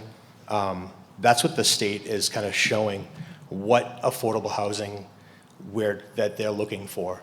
Does not mean we have to build it, but you can see the live, work, multiplex, possibly, those would probably be excluded in these zoning districts, right? So you'd have possibility of townhouses, can't really even see a bungalow courtyard apartments. That would be difficult things to build in that area unless someone were to buy up multiple lots all in the area, then that might be possible, but anything that is larger than 4+ units would have to come as a site plan review in front of the planning board as well. So there are restrictions that we're putting in to benefit the town, to protect ourselves. And just next slide, Annie, next couple of slides, I wanted to show you the part of the zoning is it requires to have 15 dwelling units per acre. The math there is very difficult, and I know there were a lot of public sessions that we had to try to go over that. I'm a numbers guy, still kind of confusing, but this house on Elm Park has 4 units, it's a half an acre. That meets the dwelling units per acre. So that meets our requirement. So what I wanted to show is this is the style house that could be on one of those lots, and I think that would fit the district pretty well. Right? It still keeps that the town character. Thank you very much. Next one is Main Street. 3 units on 0.12 acres, 24 dwelling acres per unit. Just another example. And then the last one is another Main Street, 5 units on a 16th of an acre. Acre is 30 dwelling units per acre. So just wanted to give you examples of what possibility of housing could be there. This next one is just what 3A is not. It's not a mandate to build, we already said that. The housing production, it's for a target, right? The state wants to meet that. It is not restricted to all affordable housing. That is not the way it works. It is not a guarantee that it has to be for affordable housing. And it's only housing, it's not the only housing tool we have. One thing that I see that's posted a lot is low-income housing versus affordable housing. They're not the same. Affordable housing is not low-income housing. Affordable housing, if you look at the definition, it's 30% of your monthly income. I think we would all appreciate if we could only have to spend 30% on our housing. Housing costs have gone through the roof. It would be helpful. Like it was said earlier, for seniors, things like that is expensive. So affordable housing is not a bad thing. So my key points. The Mass Supreme Judicial Court, the ruling had come back from Milton. Milton had sued, and Milton lost. So with that, they had determined that the Attorney General has every power to enforce this law, and that now that they have the ruling, it looks to be that they can add additional loss of funding from grants, or we don't know yet, but they will likely force us to have this to create this district, and they will do it themselves. So, excuse me.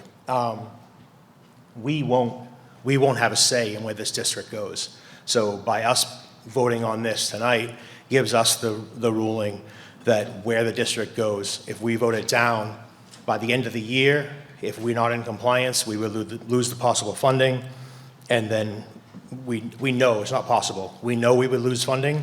That's already been determined by the Milton case. And then that we would also, the overlay district, the state would come in and say they have a task force, or that they're starting to build, that they would determine where it needs to be. Again, 4 units will require a site plan. And then any 10 units, any units that are 10 or more, they would have to fall under the Affordability Act, right? But we have in our town, for as long as I've only been a short time, but I know from the history talking to people, any affordable units, any developer typically pays an amount for in lieu of, so they don't have to have it as an affordable housing. So we've seen that almost in every subdivision we have. They always pay in lieu of to get out of the affordable housing. And is that it? One more. Oh, by the numbers, the main thing. So numbers around the grant money and the funding. The last 5 years, we've received $3.6 million from state and is it federal as well? It's just state funding. I understand and I agree with you all that grant funding, it's not coming from the state, it's coming from us that has already paid the state, but there are many towns, communities that don't utilize the funding that we have been getting that. So, and thank you to our town for doing that stuff, but that is funding that's available to us that we receive back into our pockets. We've done $3.6 million in the past 5 years. Year to date, $1.5 million, with an additional $1.1 slated for the rest of this year. We did receive $2.4 million in money for the community trail.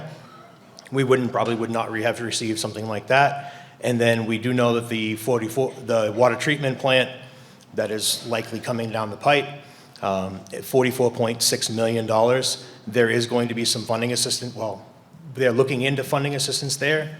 that funding assistance will be removed and probably taken away if we are not in compliance with this law. So I just wanted to let everybody know, give you kind of the feed. If anyone has any questions for me, or through the moderator, glad to answer. We have some other people here that can speak to it as well. But I just wanted to, kind of give my breakdown, the planning board's breakdown on this, to try to help understand what this MBTA zoning is. It's very confusing. There's a lot of situations in different communities that they're putting in open land. We are not picking a district, an overlay district that is open land that anyone can build whatever they want. These are already houses that are there, and the people that live there could make those changes if they choose to, but it would not make any changes to any existing parcels on their property. So thank you, appreciate it.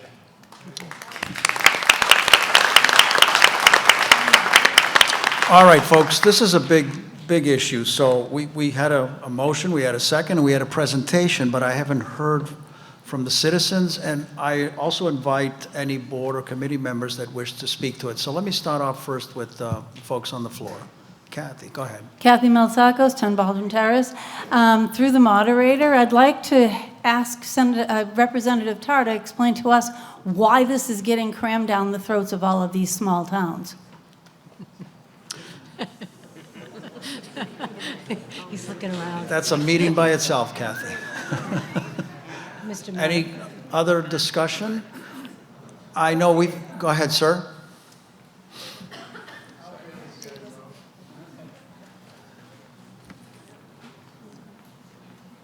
Stephen Collins, 350 Center Street. I was just curious exactly where the overlay is. Salem Street where? I can't see the picture. So it only involves Salem Street, or does it involve other streets as well? That's Salem and Center Street right there. Okay. Right across from the baseball field. That's the base, going towards Haverhill. You can see the two ball fields there. I couldn't tell what that was. And correct me if I'm wrong, the overlay district is about a half a mile from the train station in Haverhill? That's a requirement That or doesn't, not? no. That was- That's not a requirement. We don't have to meet that because Okay. All right, thank you. Mr. Moderator? Yes. So just to help clarify, I mean, I think you're far more conversant in this MBTA than I am, but we have had a number of presentations, and we've listened to our planning board, and we've reviewed other towns and what they're doing. We are not an MBTA community, so we are not bound by the same requirements as Ipswich and other towns that are having a more difficult time. We are not required to build anything. And the state is not going to come in and build anything. We are required, I believe it's like a 10-acre overlay, and it's being put in an area where we already have sort of clustered housing because it's the old mill side of town. If you live on the south side of town, you know what I'm talking about. It's friendly neighborhoods, the neighbors are close by. And currently, the parcels, except for maybe one, all already have homes on it and people living there. So it's not like somebody's going to come in and do like they're doing in the quarry and build a 200-unit apartment building, right? But we would be in compliance with this new law that no one is happy about. But again, it's another mandate.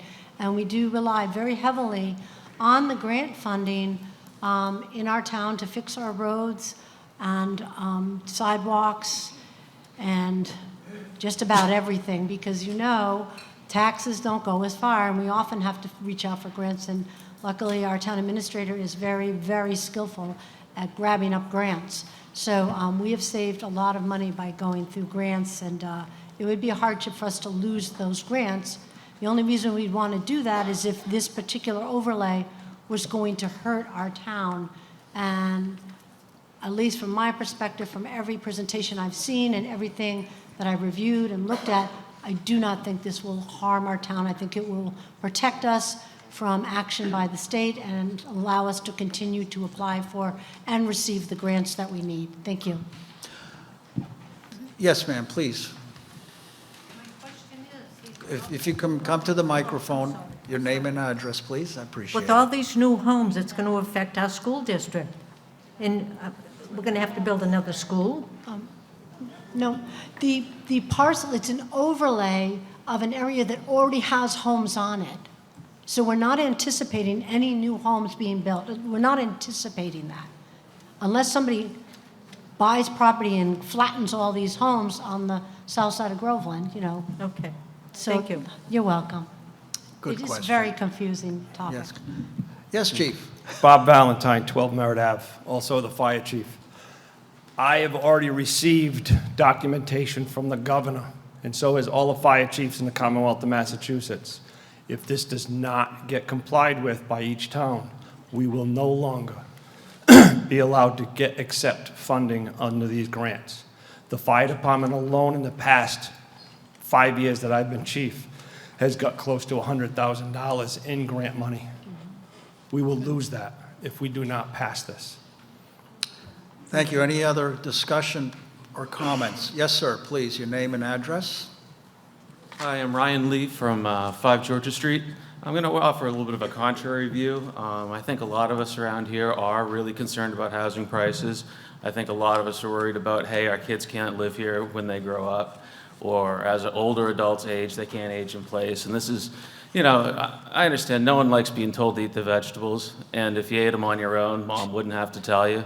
And, you know, what happened is every town in the Commonwealth said, we're not going to build housing like this because we want single-family homes, we want people that look just like us, and we don't want more people here. But then, you know what, you don't build houses, housing prices go up, and this is a small step towards bringing housing prices down and maybe, you know, making the town a little different. Any further discussion before we move to a vote? Okay, Article 25. All those in favor say aye. Aye. All those against say nay. Article 25, the motion passes.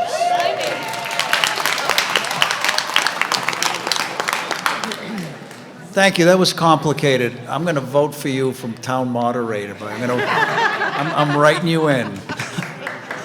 Well done, thank you. And thank you for your questions and comments. That's a tough one. Article 26 requires a simple majority submitted by the Community Preservation Committee, Select Board, Favorable action. Finance Board. Favorable action. Kathy, could I have a motion, please? Yes, I move that the town appropriate or reserve from the Community Preservation Fund fiscal year 2025 estimated revenue as follows. The set-aside appropriations for committee administrative expenses are $35,000. Open space, $78,700. Historic preservation, $78,700. And community housing, $78,700. Melissa, will you second? A second. Second, thank you. Any discussion?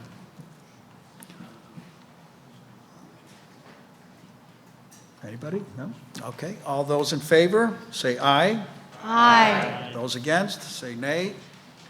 Article 20, the motion passes. Thank you. The Article 27 requires a simple majority submitted by the Community Preservation Committee. The Select Board recommends. Favorable action. The Finance Board recommends. Favorable action. Kathy, the motion, please. That the town appropriate a sum of up to $7,000 from the Community Preservation Historic, I'm going to say this backwards. Let me start again. From the Community, okay, I'm going to try one more time. I'm so sorry. We changed the name of this.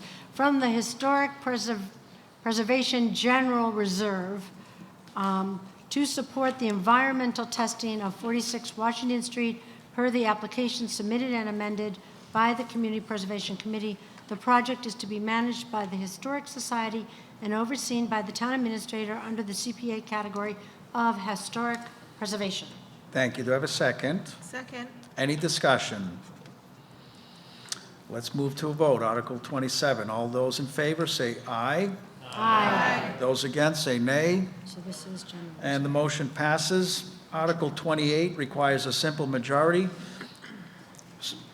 submitted by the Community Preservation Committee, the Select Board, Favorable action. the Finance Board. Favorable action. Kathy, the motion, I please. move that the town appropriate a sum of up to $73,000 from the Community Preservation General Reserve FY 2025 to support the restoration of trails and conservation properties per the application submitted and approved by the Community Preservation Committee.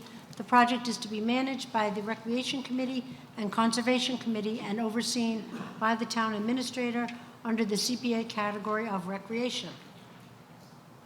Could I have a second, please? Second. Any discussion, please? On Article 28, all those in favor say aye. Aye. All those against say nay. Motion passes. Article 29 requires a simple majority, was submitted by the Community Preservation Committee. Select Board recommends. Favorable action. Finance Board recommends. Favorable action. Modified motion. Go ahead, I'm going Kathy. to have Jason Naves read it as I recuse myself as I'm a member of the church. Oops. Oh, Go ahead, Jason. I'll make the modified motion that the town appropriate the sum of up to $25,000 from the Historic Preservation General Reserve FY 2025 to support the restoration of the clock and bell chimes at the Congregational Church per the application submitted and approved by the Community Preservation Committee. The project is to be managed by the Groveland Congregational Church and overseen by the town administrator under the CPA category of historic preservation. And further authorize the Select Board to enter into a preservation restriction in accordance with the General Law, Chapter 184, Sections 31 through 33, with said church, and finally, that the town be granted a deed. Okay, do I have a second? Second. Any discussion on Article 29? Let's vote. All those in, Nope. sorry? I have a question. it's Go a ahead, please. modified motion. Modified motion. If you come up to the microphone, please, your name and address. Yes? I've got to tell you, they have tried 4 or 5 times to fix that clock, and it never works. So, Okay, oh, it's Rita Murray, 7 Briscoe Road, I'm sorry. that's okay. Thank you. Any further comment? Yes? Which clock are you referring to? She might be talking about one in the town. No, that was.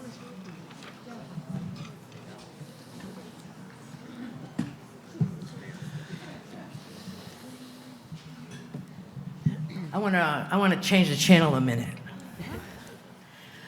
Michaela Tyndall has been working in our vault. Our church has been here since, well, actually, Could I the town have was your, founded. sorry to interrupt. Sorry. Your name and. Donna Spencer Collins, 8 King Street. Thank you so much, Donna. Continue. Anyway, just last week, she come upstairs, she was very excited in the vault, and she found this, and it's appropriate, so I'm going to read it.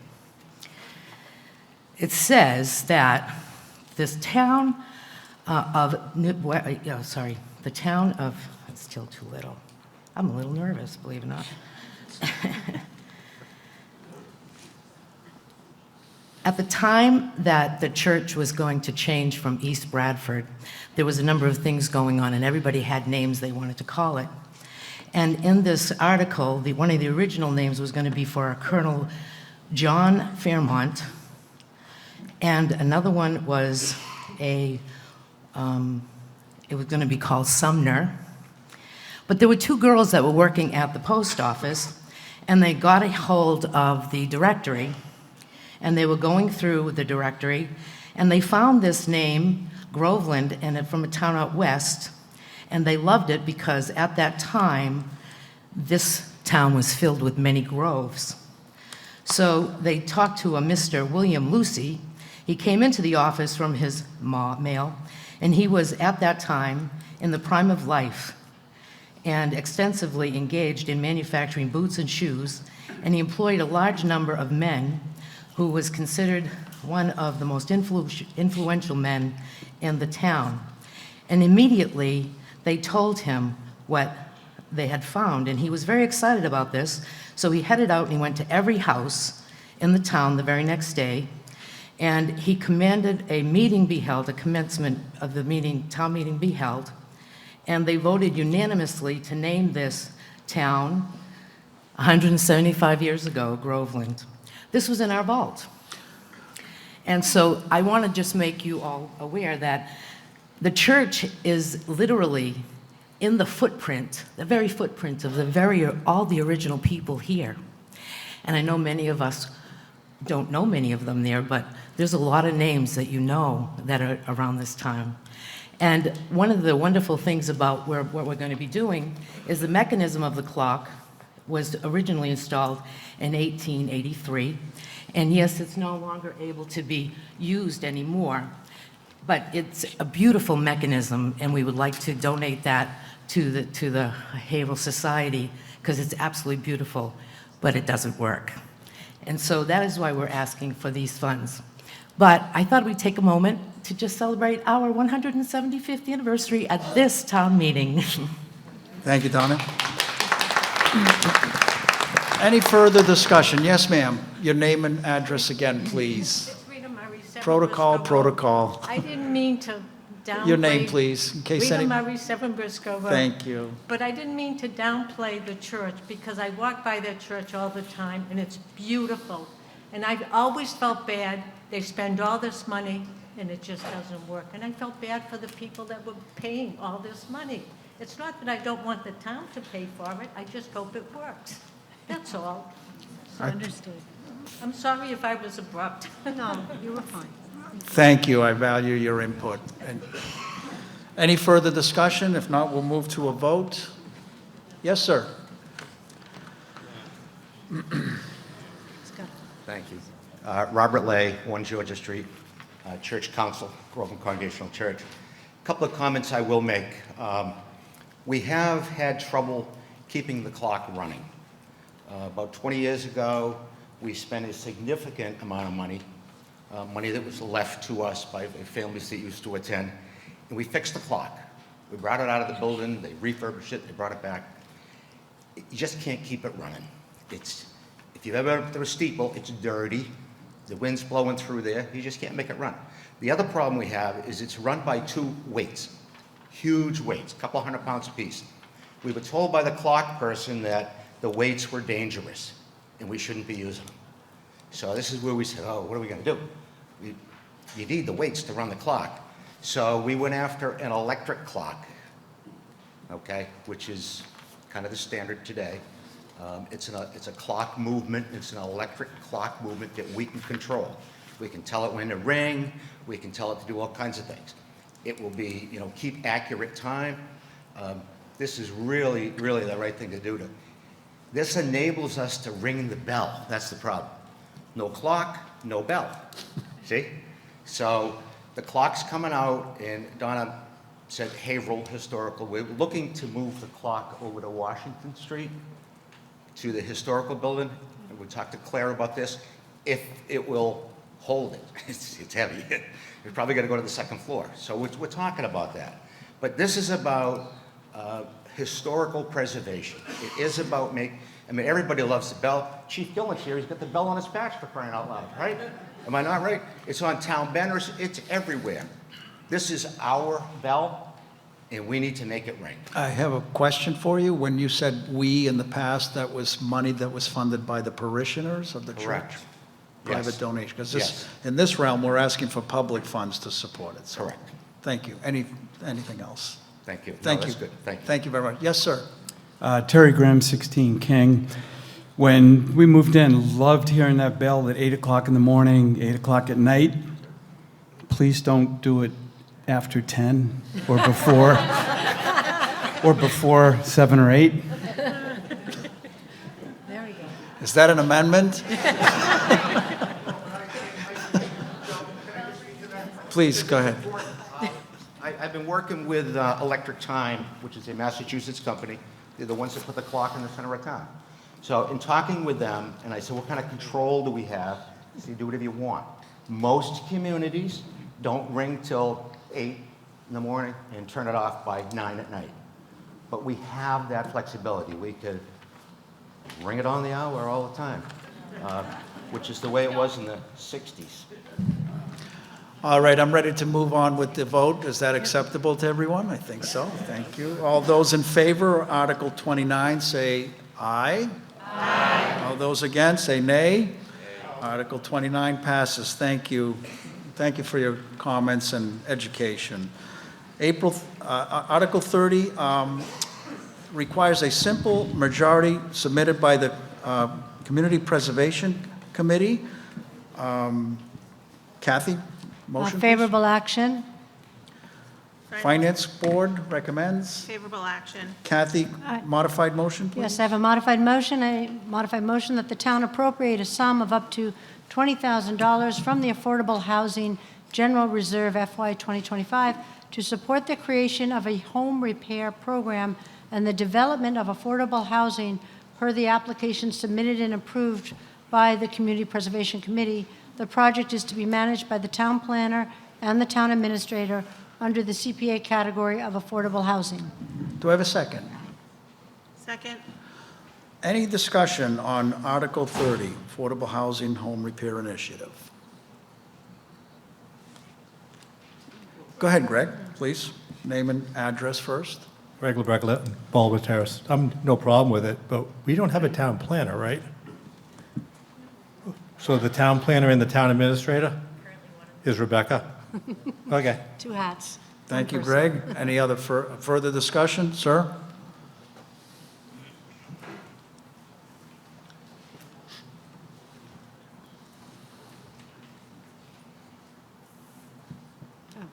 He's not going to speak. Oh, you're not speaking? No. All right. Now move the Anybody question. else speaking on this? If not, let's go to a vote. Okay. Anybody on the board?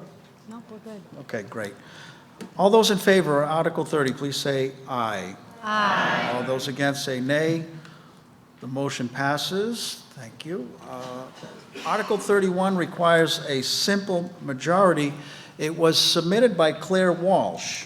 Select Board recommends. Favorable action. Finance Board recommends. Unfavorable action. Unfavorable action by Finance Board. Kathy, could I have a motion, please? The motion that the town extend the Community Preservation Act project Phase 2 historic preservation of the Vito Hand Tub Museum, originally approved at the 2017 Groveland Annual Town Meeting as Article 35, to a new completion date of June 30th, 2027, and to be managed by the Historic Society and overseen by the town administrator. Okay, do I have a second? Second. Any discussion?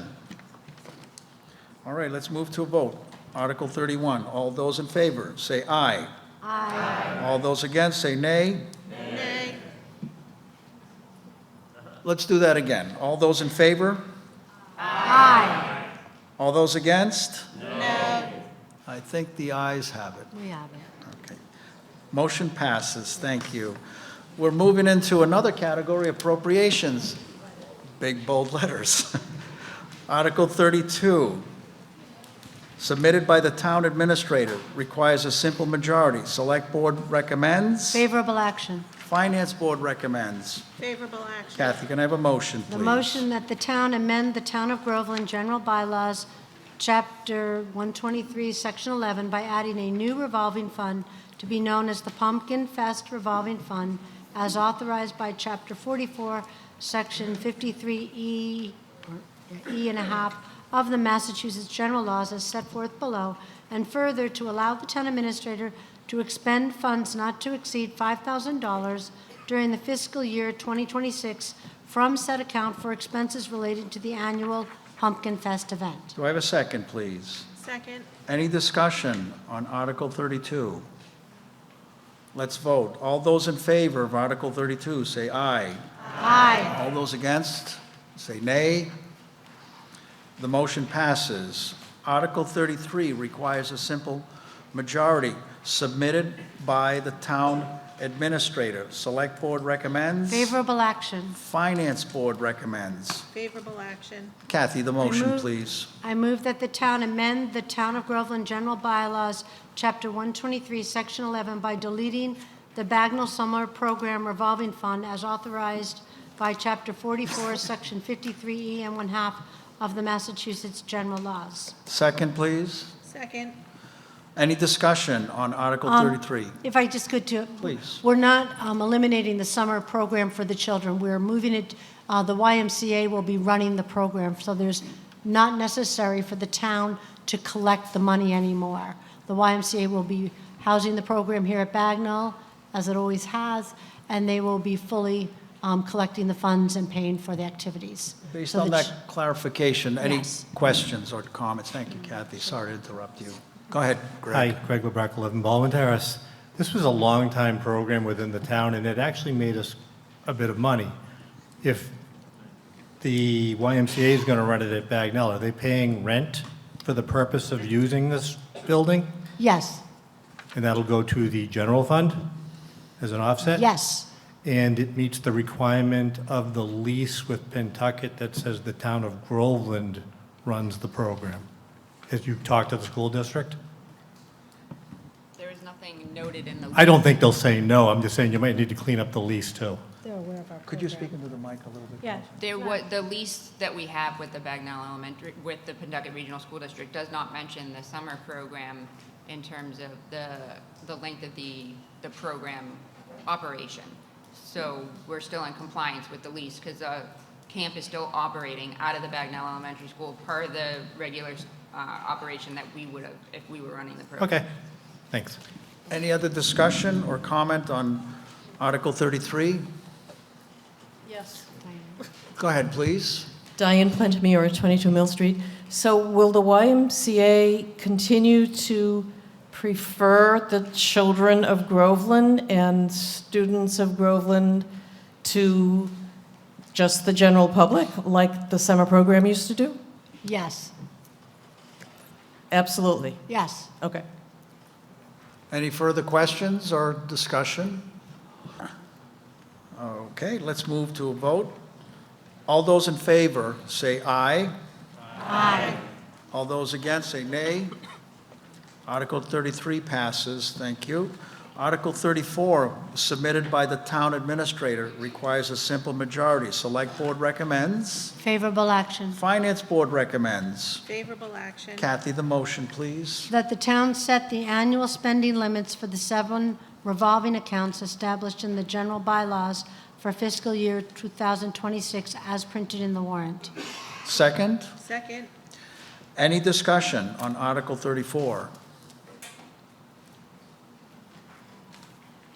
Go ahead, please, thank you. Irene Thomas, 4 Baldwin Terrace. As I look at this chart and what's published on page 66, I see a lot of discrepancy in the numbers, and I have a clarifying question as to why some of these totals for certain revolving funds have such differences between what's on 58 and 66. I'll let the town administrator answer. Great. So for Article 34, they're just the spending limits, and what you're seeing as part of the appendix is what they've spent for up to, I believe the cutoff date was March 30th, 2025. So let's just take the top one, Council on Aging. The spending limit for fiscal year 2026 is $25,000, yet the ending balance is 33 on page 66. So you'll see that the starting was the 25,758, 58, which was a carryover from the following fiscal year since it's a revolving account, so the monies continue to go back into that account. And then you'll see that the additional revenues that were brought in between that time was the 16,121 for the expenses of that, minus the expenses, which was 8,415, which is well under the $25,000 spending limit of that account. Well, it also, the Groveland Day is set at 30,000, and yet their beginning balance was 6,000. That seems like a big discrepancy. So the way that they take in their monies is they get donations, and their donations come later in the year. So essentially, when they're starting their donations and collecting those donations, you're looking at the March timeframe or April, May timeframe, and we're reporting those numbers as of the end of March. So you're seeing the discrepancy in when they start to collect their monies and their donations to go towards the actual event, which happens in September. Okay, thank you. Thank you for your question. Any further discussion? All right, let's vote on Article 34. All those in favor, say aye. Aye. All those against, say nay. And the motion passes. Article 35, submitted by the town administrator, requires a simple majority. Could I have a motion, please, Kathy? Favorable action is our recommendation. Yes, sorry. Select Board recommends favorable action. Finance Board recommends? Favorable action. Thank you, Kathy. The motion. I make a motion that the town transfer the sum of $125,000 from the following: $40,000 from the Groveland Municipal Electric Department operation account and $85,000 from fiscal year 2025 town free cash. Okay, thank you. Do I have a second, please? Second. All right, any discussion from the floor or comment or question?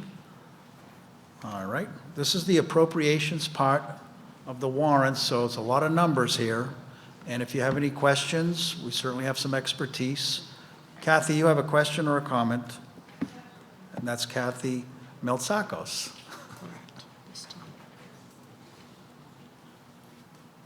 Just a clarifying, Kathy Miltakos, Baldwin Terrace, clarifying question. It says transfer from, but you don't actually say where it's going to. It's to reduce the fiscal year 26 tax rate. So it goes to the tax rate? Right. Okay, because it's not written in the warrant, that's why I'm asking. It's at the bottom. So it says right underneath. Right here on page 59.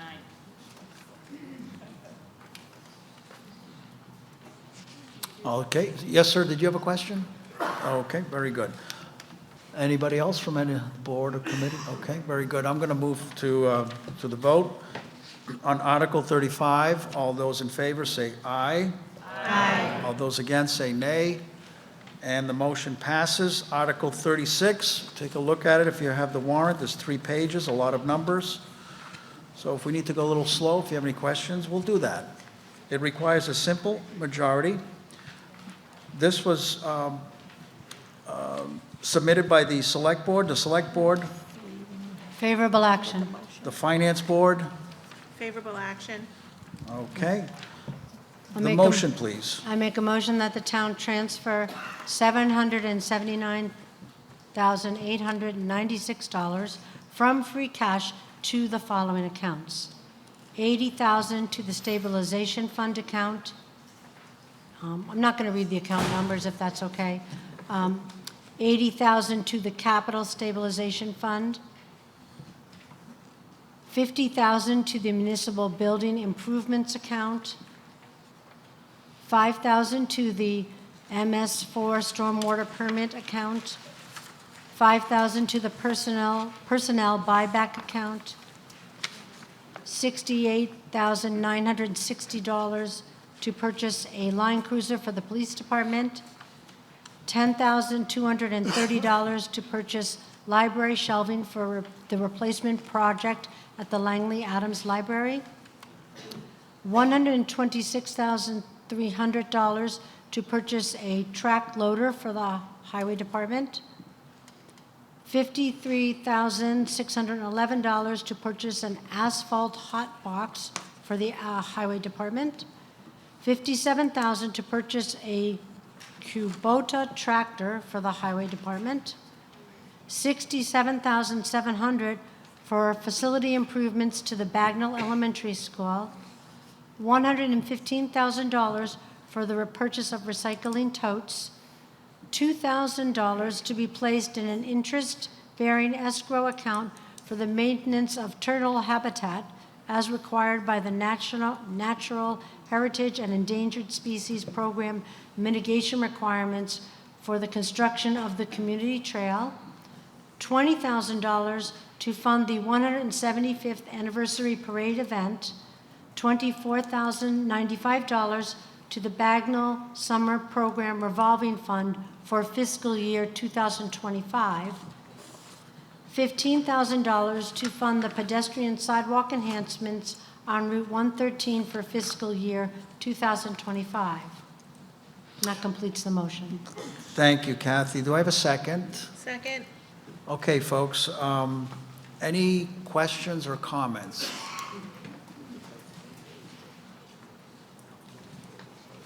Laurel Pahalski, 125 School Street. $24,905 to Bagnell Summer Program. I thought we just did away with that revolving fund, and now we're putting money back in it? The fund was at a deficit when the program was closed, so we need to close out the Okay. deficit in order Nope. to close the account. Maybe that's it. Thank you. Yep. Any questions? Go ahead, please. Carol Giss, 16 Wood Street. What are recycling totes? Okay, so the recycling totes would replace the, I don't know quite what you'd call them, those green bins that you see on the side of the road with things blowing out of them all the time. This would be an actual 96-gallon recycling tote with a secured lid that could be lifted by the arm of a trash hauler truck. So it's our first step towards the automated pickup. And it will give you plenty of room for recycling. Thank you, Kathy. Any other question or comments on So is it- Article 36? Go ahead, please. Will every resident... Your be name and getting- address, please. I'm Nicole sorry. Sargent, 22 Thank you, Pandora. Nicole. Thank you. Will every resident be getting one of those the recycling totes? All residents, and we went through this, right, the 4 units and under homes that Yeah. are currently receiving curbside pickup will receive one, yes. Beautiful, thank you. You're welcome. Any other questions or comments?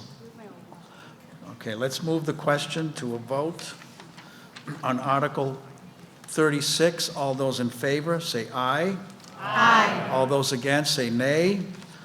The motion passes. Article 37 requires a simple majority. It was submitted by the Cable Department. The Select Board recommends. Favorable action. Finance Board recommends. Favorable action. Kathy, the motion, please. The motion is that the town appropriate or transfer from the PEG Access and Cable-related fund the sum of $150,000 to be expended under the direction of the town administrator to fund cable access services, supplies, and equipment for fiscal year 2026. May I have a second, please? Second. Any discussion or comment on Article 37? All right, let's move it to a vote. All those in favor, say aye. Aye. All those against, say nay. The motion passes. Article 38 requires a simple majority submitted by the town administrator. The Select Board recommends. Favorable action. The Finance Board recommends. Favorable action. Kathy, the motion, please. I move that the town appropriate $4,399 from the premium received from the sale of bonds or notes issued for the Center Street land purchase, which are the subject of a Proposition 2.5 debt exclusion by the town, and to pay costs of the project being financed by the bonds or notes, and to reduce the amount authorized to be borrowed for the project by the same amount. Thank you. Do I have a second? Second. Any discussion? Let's move to a vote. All those in favor of Article 38, say aye. Aye. All those against, say nay. The motion passes. Article 39 requires a simple majority submitted by the Select Board. The Select Board Favorable recommends. action. Finance Board recommends. Favorable action. Kathy, the motion, please. The motion is for the town to transfer $117,059.28 appropriated by Article 32 of the town meeting held on April 29, 2024, which funds were initially appropriated to pay costs of the highway garage replacement, which project did not commence, to pay costs of engineering and design for the highway garage construction. And I'll second that. Oh, second. Second by Melissa, thank you. Any discussion? Let's move to a vote. All in favor of Article 39, say aye. Aye. All those against, say nay. All right. Article 40 requires a simple majority submitted by the Finance Board. Select Board recommends. Favorable action. Finance Board recommends. Favorable action. A lot of numbers here, folks. It's a lot of money, so pay close attention. Kathy, motion, please. The motion is that the town raise and appropriate, transfer from available funds or otherwise provide to meet the salaries and wages of town officers and employees, expense and outlays of the town departments, and other sundry and miscellaneous but regular expenditures necessary for the operation of the town for fiscal year 2026. For general government, the request is for $2,542,433. For public safety, the request is for $2,488,773. For education, the request is for $15,163,828. For public works, the request is for $1,909,377. For human services, the request is for $340,546. For the library, the request is for $376,475. For debt service, the request is for $294,763. Unclassified, which is insurance and other things, is $1,096,629. Total budget to be collected through the tax rate and receipts is $24,212,824. So $24,212,824. And to pay for said amounts, the town will raise and appropriate $24,212,824. Thank you. Second? Second by Melissa. Yes, please. Hi, Alyssa Lee, 5 Georgia Street. Just a quick question. I know in past years you gave it really detailed about every individual's salaries, and this year it's not. Just curious why. The change in format. But it wasn't on the warrant, right? I believe last year we voted the general categories, and the appendix had the line items, and I think the line It doesn't items have the been- line items in the appendix? Not in the posted warrant. Not, or this one? This is the posted warrant. Yeah, the line items were included as backup for the Finance Committee and on the town website, and they were provided to all the town departments, right? Yeah, I'm just as us here. Oh, well, I think it's just in keeping with, this is the practice that most towns are following because the warrants are getting so long and voluminous. You know, we look to vote the general categories, knowing that we're staying within Proposition 2.5%. So this vote does not require any override. We're staying within the bounds of what we're allowed to raise and appropriate. And all these totals were recommended by the Financial Board and voted on and accepted by the Select Board. And so where do we see the individual salaries? It's posted on the website. It's on the website? Yes. Thank you. You're welcome. Any other questions or comments? Greg, go ahead, please. Name and address. We all know it by now. Whoops, it came off. In case somebody checks in late Greg LeBrecq, 11 in the Baldwin recording. Terrace. So. Actually, what she's asking for, Rebecca was kind enough to hand it out. It wasn't on the website, so it was hard to get the breakout. It's on the finance board page. It wasn't as I of mean, depending on when Thursday. you looked. Last Thursday it wasn't, but anyways, I got it. And I was just going through it, and I know we've been talking about areas with this concern of costs going up and maybe residents having to pay for additional services that we currently get for free now.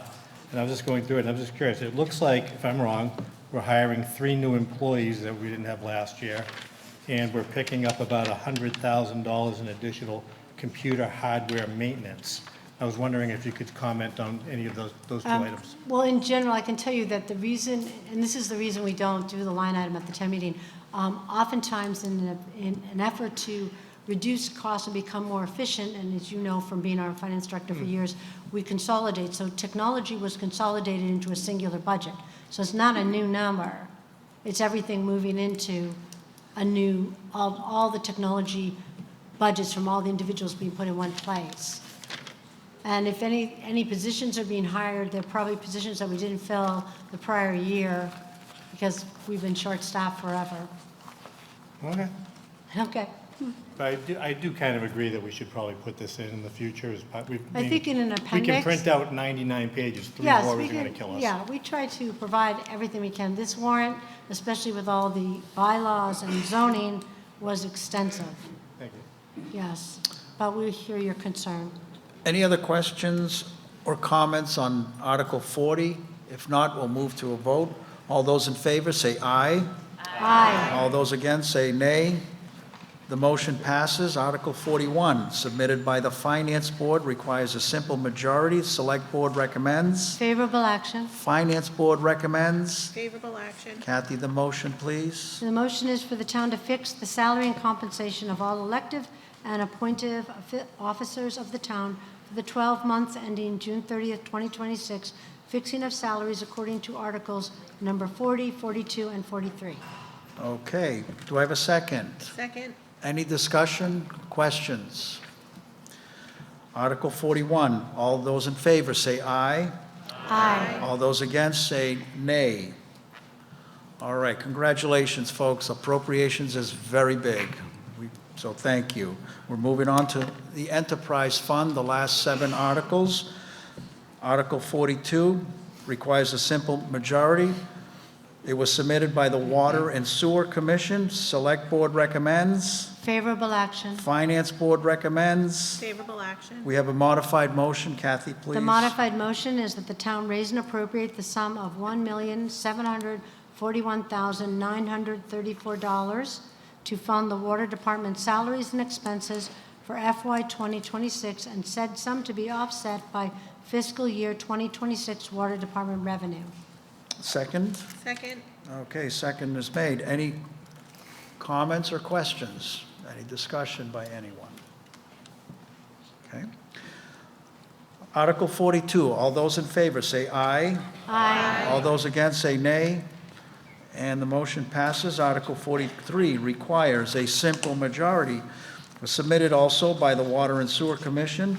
The Select Board recommends. Favorable action. The Finance Board recommends. Favorable action. Kathy, the motion, modified motion, We please. have a modified motion that the town raise and appropriate the sum of $738,913 to fund the Sewer Department salaries and expenses for FY 2026, said sum to be offset by fiscal year 2026 Sewer Department revenue.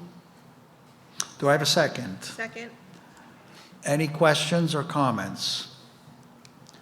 Let's move to a vote. On Article 43, all those in favor say aye. Aye. All those against say nay. The motion passes. Article 44, submitted by the Water and Sewer Commission. It requires a simple majority. Select Board recommends. Favorable action. Finance Board recommends. Favorable action. Kathy, the motion, please. We move that the town transfer the sum of $45,000 from the Sewer Enterprise Department retained earnings to fund a variable frequency drive replacement at Main Street Sewer Station and emergency funds. Thank you. Second, please. Second. All right, we have a second. Any discussion? Let's move to a vote on Article 44. All those in favor say aye. Aye. All those against say nay. The motion passes. Article 45, submitted by the Water and Sewer Commission, requires a simple majority. Select Board recommends. Favorable action. Finance Board recommends. Favorable action. Motion, The please. motion Kathy. that the town transfer the sum of $70,000 from water retained earnings to fund water tank cleaning emergency funds, ERP/RRA update, or any associated projects. Do I have a second? Second. Any questions or comments? Okay, let's move to a vote on Article 45. All those in favor say aye. Aye. All those against say nay. The motion passes. Article 46, submitted by the Water and Sewer Commission. It requires a simple majority. Select Board recommends. Favorable action. Finance Board recommends. Favorable action. Kathy, the motion, please. The motion is for the town to transfer the sum of $117,946 from water retained earnings for the purpose of funding the BAN, which is Bond Anticipation Note Payoff, and any associated projects for fiscal year 2025. Thank you, Kathy. Do I have a second?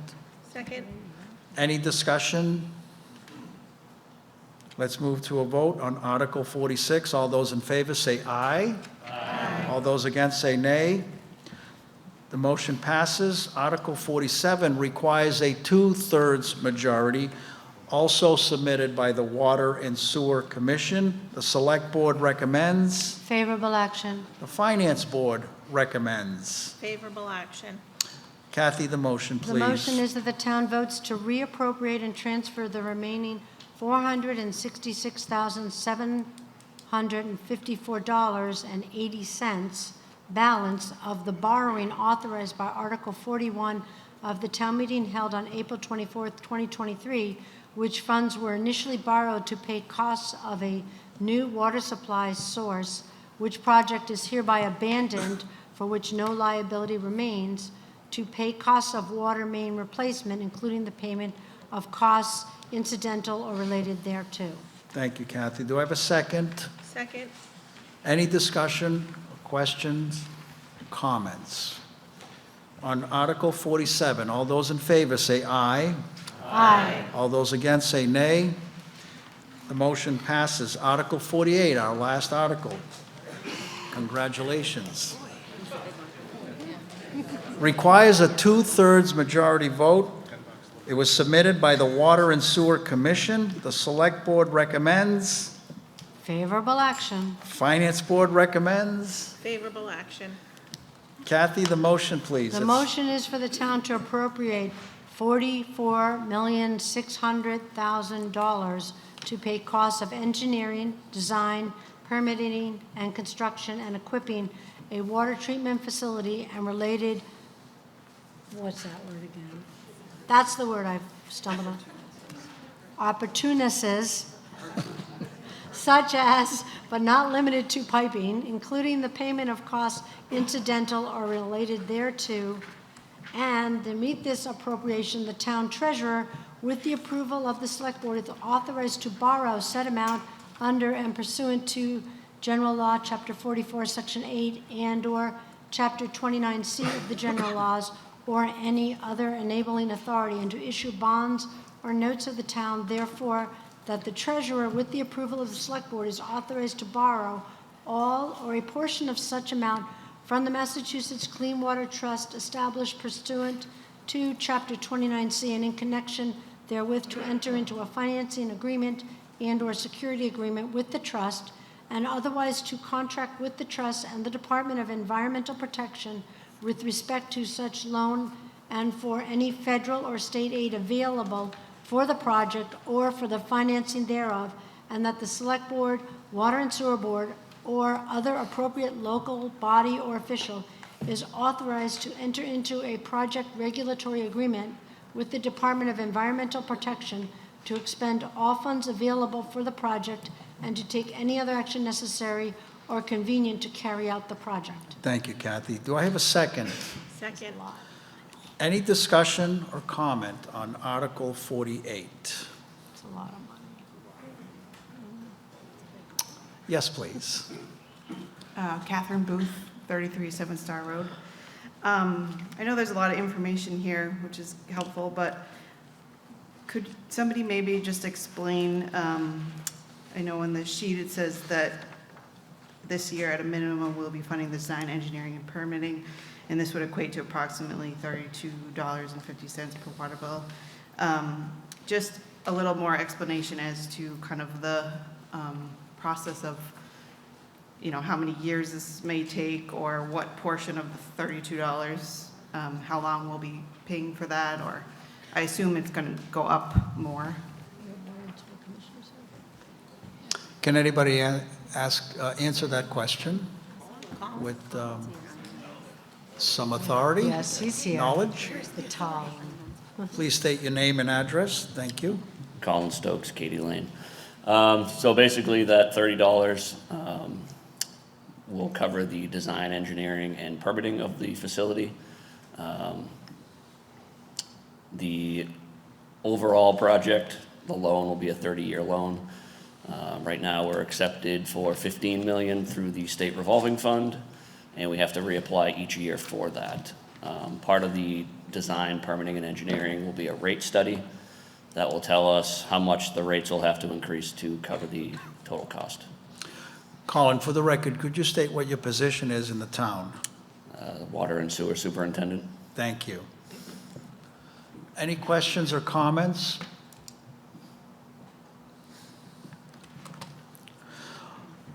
All right, well then we're going to move on to a vote. Article 48, all Those in favor say aye. Aye. All those against say nay. The motion passes.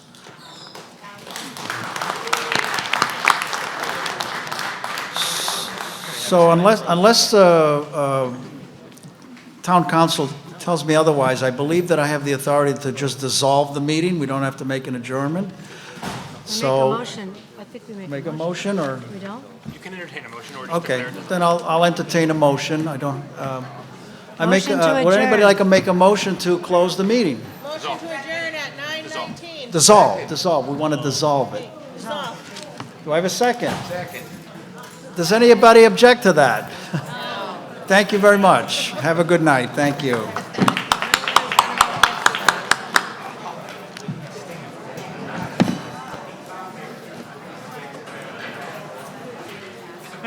Thank you again. Sorry for the mistake.